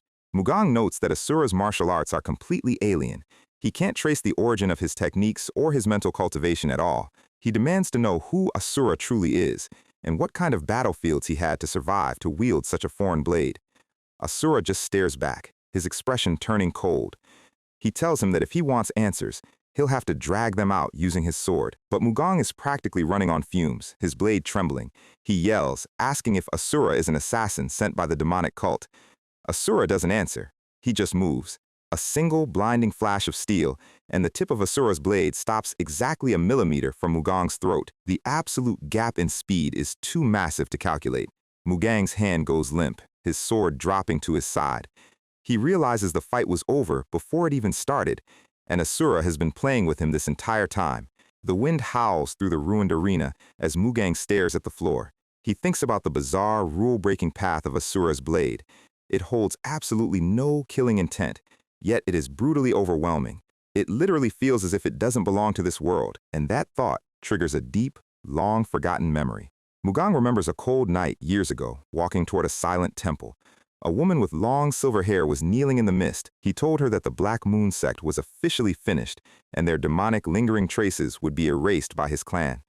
The woman slowly turned, looking at him with a sorrowful gaze. She admitted the Namgun clan's sword is indeed straight and righteous, but precisely because of that, it can never cut through their ultimate fate. She revealed that someone had already stolen the heavenly demon's heart and placed it inside the purest blade in this world. The resurrection of the demon is mathematically guaranteed, and she warned that once the entity awakens, the entire Jianggu will be erased. Mugong demanded to know where the heart was, threatening her, but the silver-haired woman just gave him a cold, hollow smile. She stated that the demonic arts of the heavenly demon are no longer bound by the standard rules of this world, and if someone truly manages to stop the apocalypse, that person will almost certainly be an outsider who does not belong to this world. At the time, Mugong dismissed her warning as the desperate lies of a cultist. But now, standing in the ruined courtyard, he is looking directly at a man whose sword completely defies the logical physics of their entire world. The prophecy was real. and this bare-chested monster is their only hope. Asura sheathes his blade, looking down at him with disappointment. He comments that his determination was decent, but his sword was still too weak. Mugang clutches his bleeding hand, his body shaking. He looks up at the Fist King, his eyes filled with absolute raw desperation. He drops to his knees, begging Asura to use his rule-breaking power to save his clan. The dust clears over the ruined courtyard as Mugang begins to speak.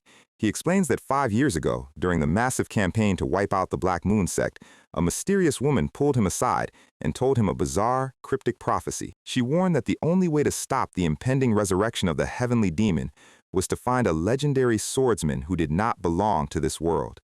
Asura listens, crossing his massive arms with a neutral nod. He admits that this world's Jianggu is completely different from his original timeline. The history he knew and the fates of the various sects have unfolded in a completely different direction. Mugang looks up, asking with a mix of fear and curiosity, did the terrifying heavenly demon resurrect in his original world as well?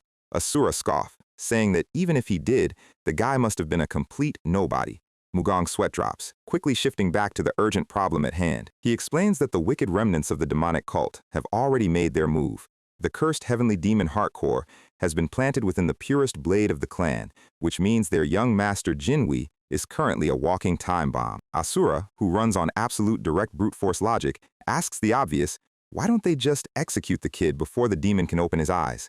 Mugang shakes his head, explaining the high-tier political complications. Jinwi is the patriarch's sole blood heir, and executing him on mere suspicion is impossible. Plus, the heart core is a cursed spiritual parasite that takes root in the soul. Even if the physical body dies, the resurrection cannot be prevented. Asura just lets out a slow, terrifyingly confident smirk. He tells him to just let the demon resurrect, promising to physically cut him down the microsecond he spawns. Mugang is completely paralyzed with awe at this man's sheer audacity. He mutters that the Black Moon sect woman was indeed telling the truth, dropping the name Myeowol as the source of the prophecy. Asura's entire body goes completely rigid, a massive crimson aura erupting from his veins. The name hits him like a lightning strike. He grabs Mugang, demanding to know if that damned silver-haired whore is alive in this world too. Mugang, completely terrified, explains what he knows about her. She is a legendary prophet of unknown origins, followed by thousands, because every single destiny she has ever foreseen always comes to pass. She was the one who foretold that an outsider named Asura would stop the end of the world. Asura's grip tightens as he asks where she is hiding now. Mugang states that she is currently gathering a suicide squad to seal the demon's soul deep within the abyssal heavens of Mount Qianzui. Asura lets out a loud, maniacal laughter that echoes across the palace. The hunt is officially back on. He has so much to settle with her. Later that night, the estate falls silent under the crescent moon. Inside his private study, Xiang Mugang dips his brush in black ink. He begins writing a highly confidential report to the patriarch, explaining that the clan is in grave danger of a demonic takeover. He details that someone has planted the cursed heart core inside Jinwi, planning to use the upcoming duel to break his spirit and trigger the awakening. Most importantly, he warns that the traitor is hiding within their own high ranks. He writes a final, desperate plea to protect the young master at all costs. Suddenly, the flame of the paper lantern flickers. Mugang doesn't look up, coldly telling the shadow in the corner to stop hiding like a rat. Out of the darkness steps the mysterious watcher from the tree, Brother Eerie. Eerie lets out a soft, mocking chuckle, impressed by the guardian's senses. He takes a slow step forward, his hand resting on his twin hilts. He sighs, stating that once Mugang saw his fate was officially sealed. Mugang demands to know how a common mercenary slipped past their high security, confirming his suspicion that a high-level traitor opened the back door. Eerie just smiles, his eyes glowing a sinister, supernatural pink. He explains that Mugang is a major variable who will ruin their carefully arranged board, so he must be permanently deleted right here. Mugang draws his steel blade, realizing this is the shadow lurking within their home. He lunges forward, executing his signature orthodox technique, a blinding, high-velocity slash designed to split the dark. But Eerie's speed is completely off the charts. He slips past the blade, and in a single, invisible flash, his twin swords carve through the guardian's chest. Mugang coughs up blood, collapsing onto the wooden floor. Eerie sheathes his blades, looking down at the dying warrior with absolute boredom. He complains that for a legendary chief guardian, the match was incredibly dry. Mugang struggles to breathe, desperately trying to crawl to deliver his warning letter to the patriarch. Eerie drives his sword straight through the back of Mugang's neck. He casually picks up the half-written letter, his face lit by the red glow of fresh blood. He promises to deliver the letter with just a few minor, creative revisions. The scene shifts to the main training grounds, empty under the starlight. Jinwei is alone, executing perfect fluid sword arcs into the night wind. He sheathes his blade, his face covered in sweat and deep silent sorrow. Behind a wooden pillar, Yeonhwa watches him, her eyes heavy with guilt. We transition to her memory of a quiet conversation with Chief Guardian Cheong Mugong. She admitted she couldn't sleep, her heart weighed down by the burden of her secrets. Mugong looked at her with a gentle, fatherly smile, listening as she praised Jinwei's upright, honest nature. She confessed she was terrified that once Jinwei learned the truth about her demonic sect, his pure heart would be shattered into pieces. She quietly questioned if she even deserved to stay in this peaceful place. Mugong stepped forward, placing a reassuring hand on her shoulder. He told her that what determines a person's true home is not where they were born, but rather the place where someone is waiting for them.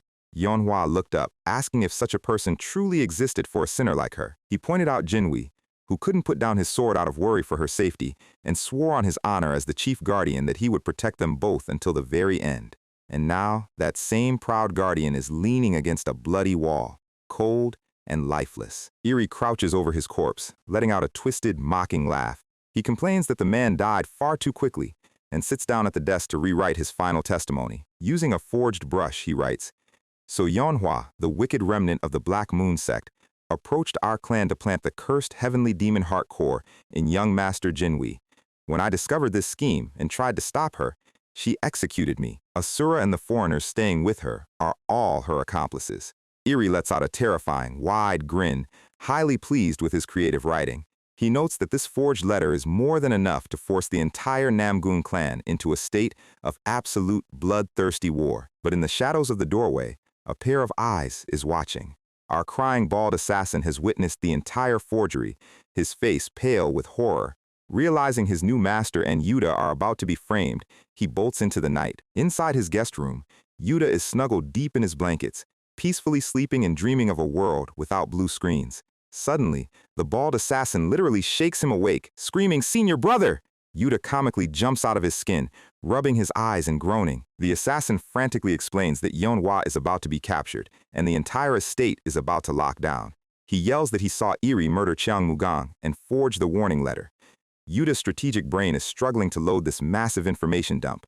He waves his hands, telling the guy to slow down and explain who Eerie and Mugong are. The assassin screams that Mugong is the chief guardian who fought Asura yesterday, and he was brutally murdered in his study just 10 minutes ago. Yuta's face completely freezes as the gravity of the situation hits him. The assassin explains the forge. The letter pins the murder on Yeonhwa and their party, claiming they are trying to plant the heavenly demon heart core inside Jinwei. Hearing heart core, Yuta realizes the game's main questline has officially glitched. The assassin pleads with him to pack their bags and flee the estate immediately, warning that if they stay, the clan's elite swordsmen will execute them on sight. The next morning, the study is filled with cold, heavy silence. The patriarch stands over Mugong's lifeless body, his long beard trembling. An elder approaches, presenting the forged letter found on the corpse. The patriarch reads the text, his eyes growing incredibly cold. He announces to the gathered council that Yeonhwa is indeed a demonic spy who murdered their chief guardian to protect her dark secrets. A massive murmur of shock and fury sweeps across the disciples. Jinwei stands in the back, his face completely pale as his world shatters. He steps forward, raising his voice, stating the handwriting might be Mugong's, but the scenario is absolutely impossible. He argues that Mugong was a legendary master who would never fall so easily, and Yeonhwa would never raise a blade against the man she respected most. The patriarch turns to his son, his voice dropping into a stern, authoritative command.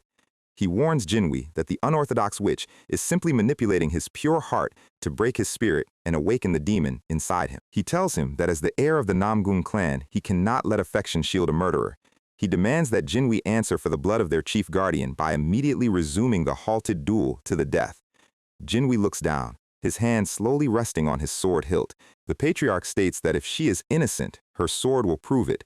If guilty, she dies. He declares that this time, no one will be allowed to interfere.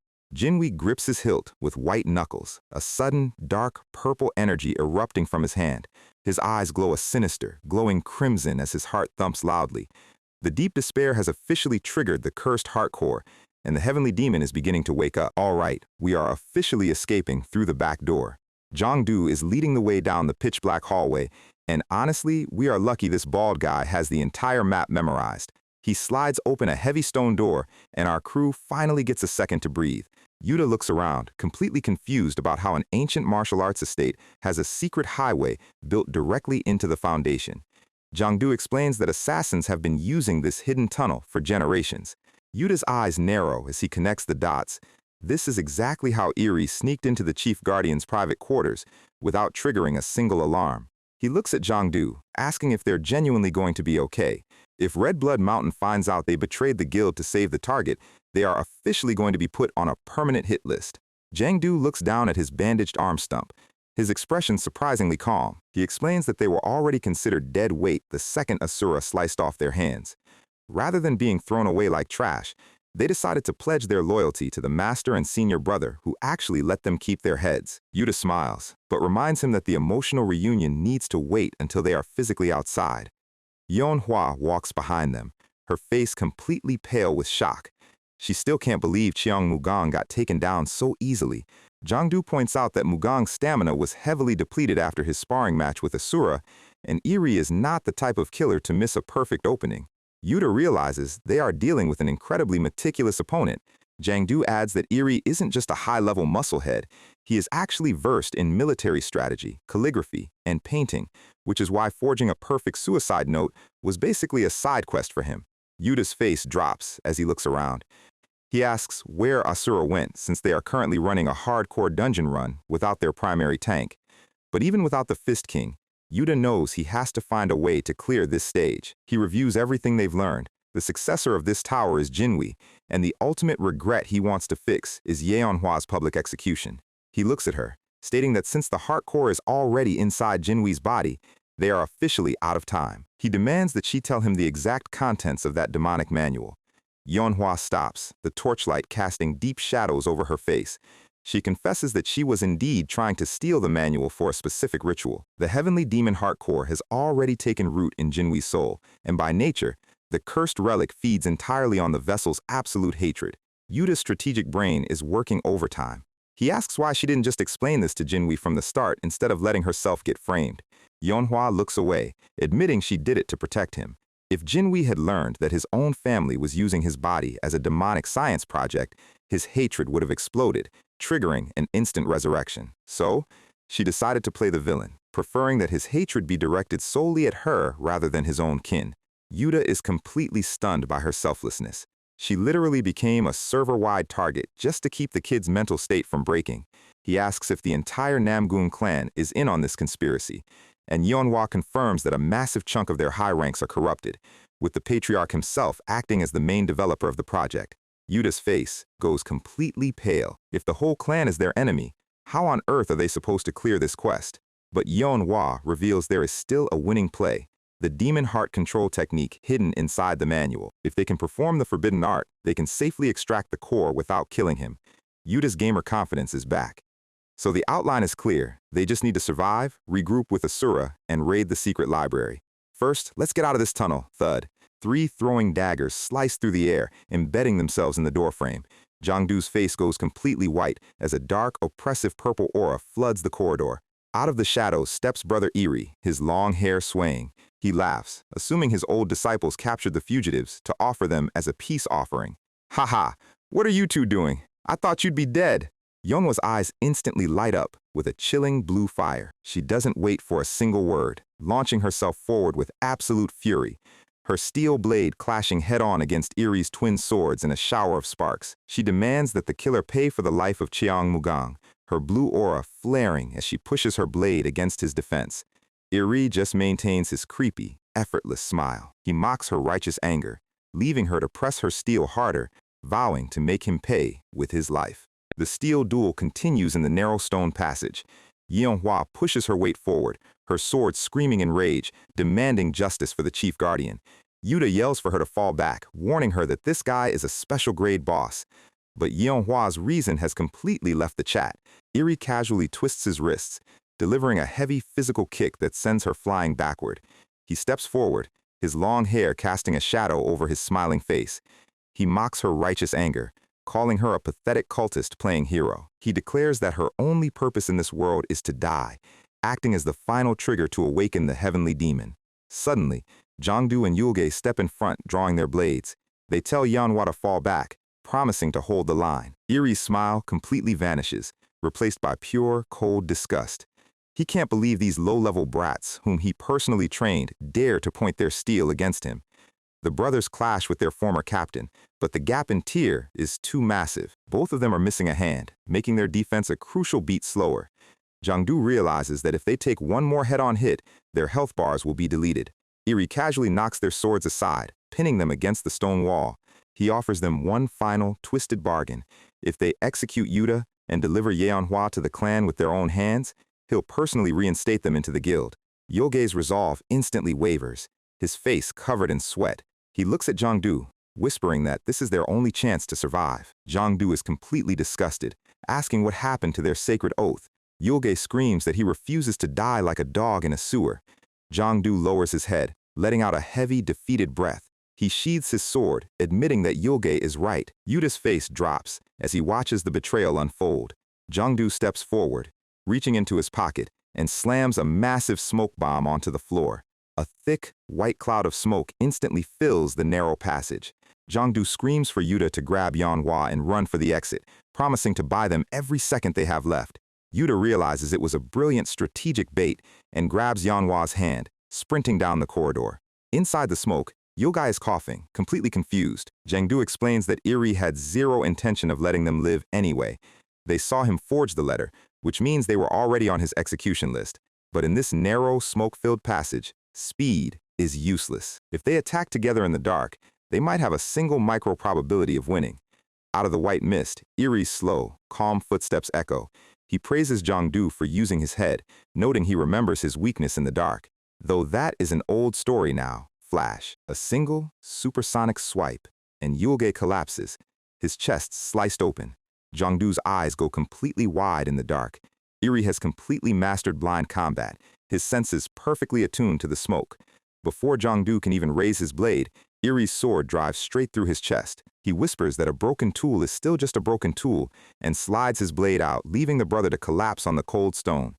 Meanwhile, Yuta and Yeonhwa are running at top speed, the massive wooden exit doors finally visible ahead of them. Just a little further. Sloosh. A steel blade erupts directly through Yuta's shoulder from behind. Yuta's eyes go completely blank, a spray of blood painting the exit doors. Yeonhwa screams his name in absolute horror. Yuta collapses onto his knees, his health bar flashing a critical red warning. Irie steps out of the shadows, his eyes glowing with a terrifying crimson light. He smirks, noting the game of tag is officially over. Because once he marks his prey, no one escapes his board alive. Yuta gasps for air, looking at Irie's cold, mocking expression, realizing they are completely cornered. Irie stands over him, twin blades ready to deliver the final strike, as Yeonhwa frantically tries to lift Yuta's limp body. Our guy is officially running out of options, his physical body pushed past its absolute limit, and with Asura still nowhere to be found, the hardcore no-respawn run is about to meet its tragic end. Irie raises his blade, stating that some stories just aren't meant to have a happy ending, and swings downward to finish the game. So, the elite assassin from Red Blood Mountain thinks he has this in the bag. Brother Irie is looking at Yuta like he is some kind of terminal case of main character syndrome. Imagine throwing your life away for a girl you met like 2 days ago. But Yuta does not just stand there and take the hit. He slides, clears the blade by an inch, and pulls off a dodge so clean it almost looks like he knows what he is doing. Irie is genuinely rattled. His special grade pride just took a massive dent, and Yuta hits him with the classic smug gamer grin, the absolute disrespect in this man's eyes. He explains, very calmly, that Irie's blade is actually pretty slow.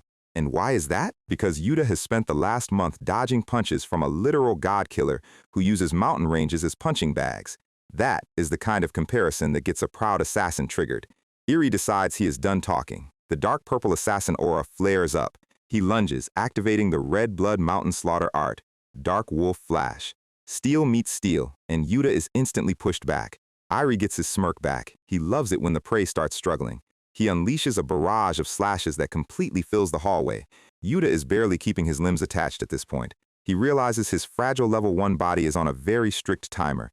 He cannot play the long game here. It is time to pull out the one cheat code he has left. He leaps back, creating just enough space to draw his weapon.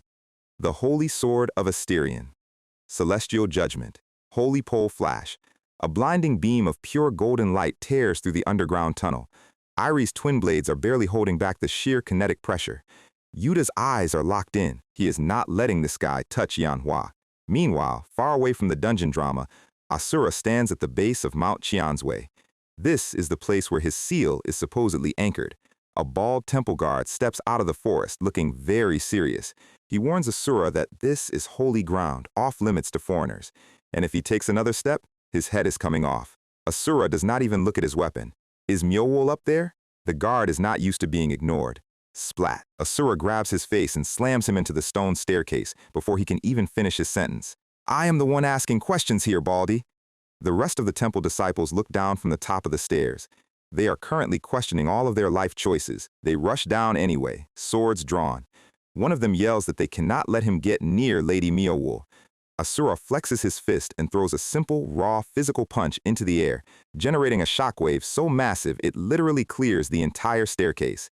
The Sealing Cave, the name triggers some very specific, highly unpleasant memories. Suddenly, a sharp blade wave cuts through the air from the side. Asura stands perfectly still as the ground behind him explodes. A senior guard captain steps out of the smoke, twin swords in hand. He looks very proud of himself for landing a sneak attack. Asura sighs. I do not have time for side quests today. Move! The captain is visibly insulted. He charges, his swords glowing with sharp white chi. Twin Moon Sword Art! I will tear you apart! He slashes, but Asura's expression remains completely bored. The captain laughs. You think blocking one attack makes you safe? He unleashes his ultimate follow-up strike. The dirt explodes in a massive cloud of dust. The captain stands there, waiting for the applause. Nothing special after all! Except Asura is already standing right in front of his face, fist cocked back. Boom. One casual punch sends the captain flying through the air like a discarded ragdoll. Asura lands back on his feet. I told you, I am in a rush. The dust slowly settles on the broken hillside. The captain is slumped against the rocks, coughing up blood. He is looking at Asura like he just watched a mountain walk.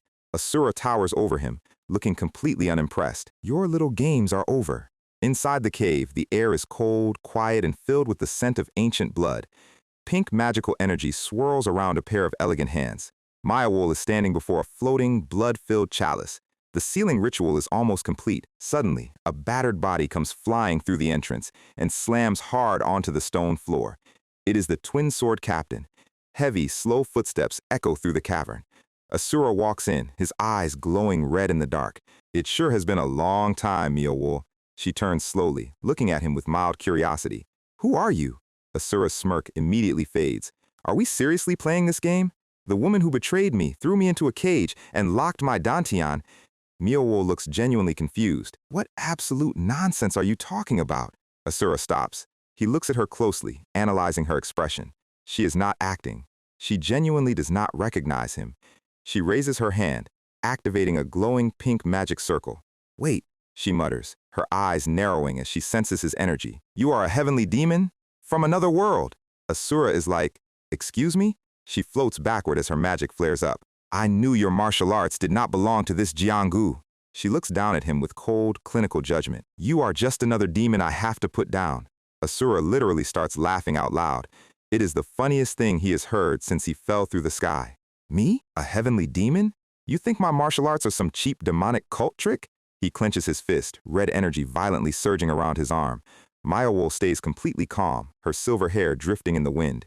She floats above her magic circle. The abyssal heaven seal does not care about your ego. It only binds heavenly demons, or those fated to become one. If it is holding you, then you were destined to be a demon. Asura's smile disappears, replaced by pure, focused anger. I am the absolute sovereign. I rule beneath the heavens. He charges, the ground cracking under his feet. Boom! He punches her barrier, the impact shaking the entire cavern. Myowool's eyes widen at the sheer raw force of a punch with zero mana. Purple chains erupt from her circle, wrapping around his arms. She stares at him through the glowing chains. I see why the other me sealed you. But even with this power, your dantian is completely locked, isn't it? Asura glares. So you do recognize the seal. She realizes. It was another version of me who did this to you. She smiles slightly, her manipulative instincts immediately kicking in. Then your presence here actually makes perfect sense. You have a role to play in this world. Everything has its proper place, and you are no exception. She lowers her hand, her voice softening into a classic trap. I have a proposal. Help me stop the heavenly demon's return, and I will unseal your Dantian and send you home. She thinks she has him cornered with the ultimate bargain. Asura starts chuckling again, but this time it is a dark, heavy sound. The dark red energy around his body begins to violently crack her chains. You really are the exact same in every universe, Mio-Wool. The chains explode into 100 glowing purple fragments. He leaps forward, his fist cocked back with enough kinetic force to shatter a fortress, with our guy Asura throwing a punch so hard it looks like a tactical missile strike. Fist King Asura-style destruction. He drives his fist directly into Mio-Wool's face, and her head literally explodes into pink digital pixels. No talk, no hesitation. Just straight back to the lobby. Asura stands there, completely satisfied, thinking he finally got his quiet evening. Except the pink particles do not fall to the ground. They start floating back up and knitting themselves together. Our guy's face immediately sours. She materializes right behind him, completely untouched, looking like she just refreshed her web browser. He asks if this is some cheap clone trick, but she just sighs. Here is the lore drop. She is not a clone. She is a localized fragment of the will that built this entire tower system. Asura hears, built the towers, and immediately drops the name Eshua. But Mio-Wool just stares at him blankly. She does not know that name either. She explains she was simply spawned by the server to prevent this world from hitting a critical error, and as long as the system's main core is running, she literally cannot be deleted. Asura decides to test that theory by punching her again. She dissolves into pink pixels before the strike even lands. She tells him, very patiently, that trying to hit a non-physical hologram is a massive waste of energy. She reiterates her deal, save the Namgun clan from the heavenly demon tragedy, and she will give him his power back and let him leave this server. Asura clenches his teeth, but then he gets this highly illegal idea. So, what if I accept your deal, let you unseal my power, and then immediately use that power to tear you to shreds? She does not even flinch. She just looks at him like a disappointed high school teacher. We do not have time for your corporate negotiations, she says, because while he is standing here planning her murder, his home world is currently getting flat-packed like IKEA furniture. She opens a dark purple dimensional window right in front of him, and Asura's entire world is on display. The Sura Kingdom, the land he spent centuries fighting for, is completely engulfed in flames. And towering over his burning palace is a colossal shadow entity, a dark, godlike monster that is physically crushing the city beneath its hands. Asura watches his empire get pulverized, and for the first time in 35 chapters, this man looks genuinely horrified. His eyes are wide, his jaw is tight. That is his kingdom. The purple portal snaps shut, pulling him back to the cold reality of the cave. Asura is actually sweating. He is breathing heavy. The absolute disrespect of some random god stepping on his stuff is driving him insane. Mio-Wool explains that this is an absolute cosmic entity. It travels from world to world, devouring their cores and dragging everything into a swamp of destruction. And this Muram world is next on the menu. So she gives him the final choice. Does he walk away and let his home burn? Or does he do his job as a protagonist? Asura stands in silence for a long moment. He sighs. I hate you, I hate your face, and I hate your methods. But if it means I get to personally go back and execute whatever monster laid hands on my kingdom, then just this once, I will play your game. Mio-Wool does not waste any time. She steps up behind him. She wraps her arms around him, her hands glowing with dark purple energy. She begins manually rewiring his meridian channels, connecting the blocked pathways to his Dantian. A massive burst of spiritual wind erupts from his chest. The sheer physical pain of his energy pathways expanding makes Asura grunt. Mio-Wool tells him to quit whining and endure it. Asura is like, "How dare you tell me what to do?" She just rolls her eyes. Even during divine surgery, this man is exhausting. The final lock on his Dantian begins to shatter. Asura roars as the seal completely dissolves. The dark mana chains inside his soul crack and explode into pure, blinding white light. A colossal pillar of golden energy shoots straight through the ceiling of Michiansway. The temple guards outside look up at the sky, their faces completely pale. Inside the smoke, a towering silhouette stands. Asura looks down at his hand, feeling the physical fire of his internal energy coursing through his veins. The chains are off. The Fist King has his peak power back. He smiles a terrifying, classic villain smile. Whoever is responsible for touching my kingdom, just you wait.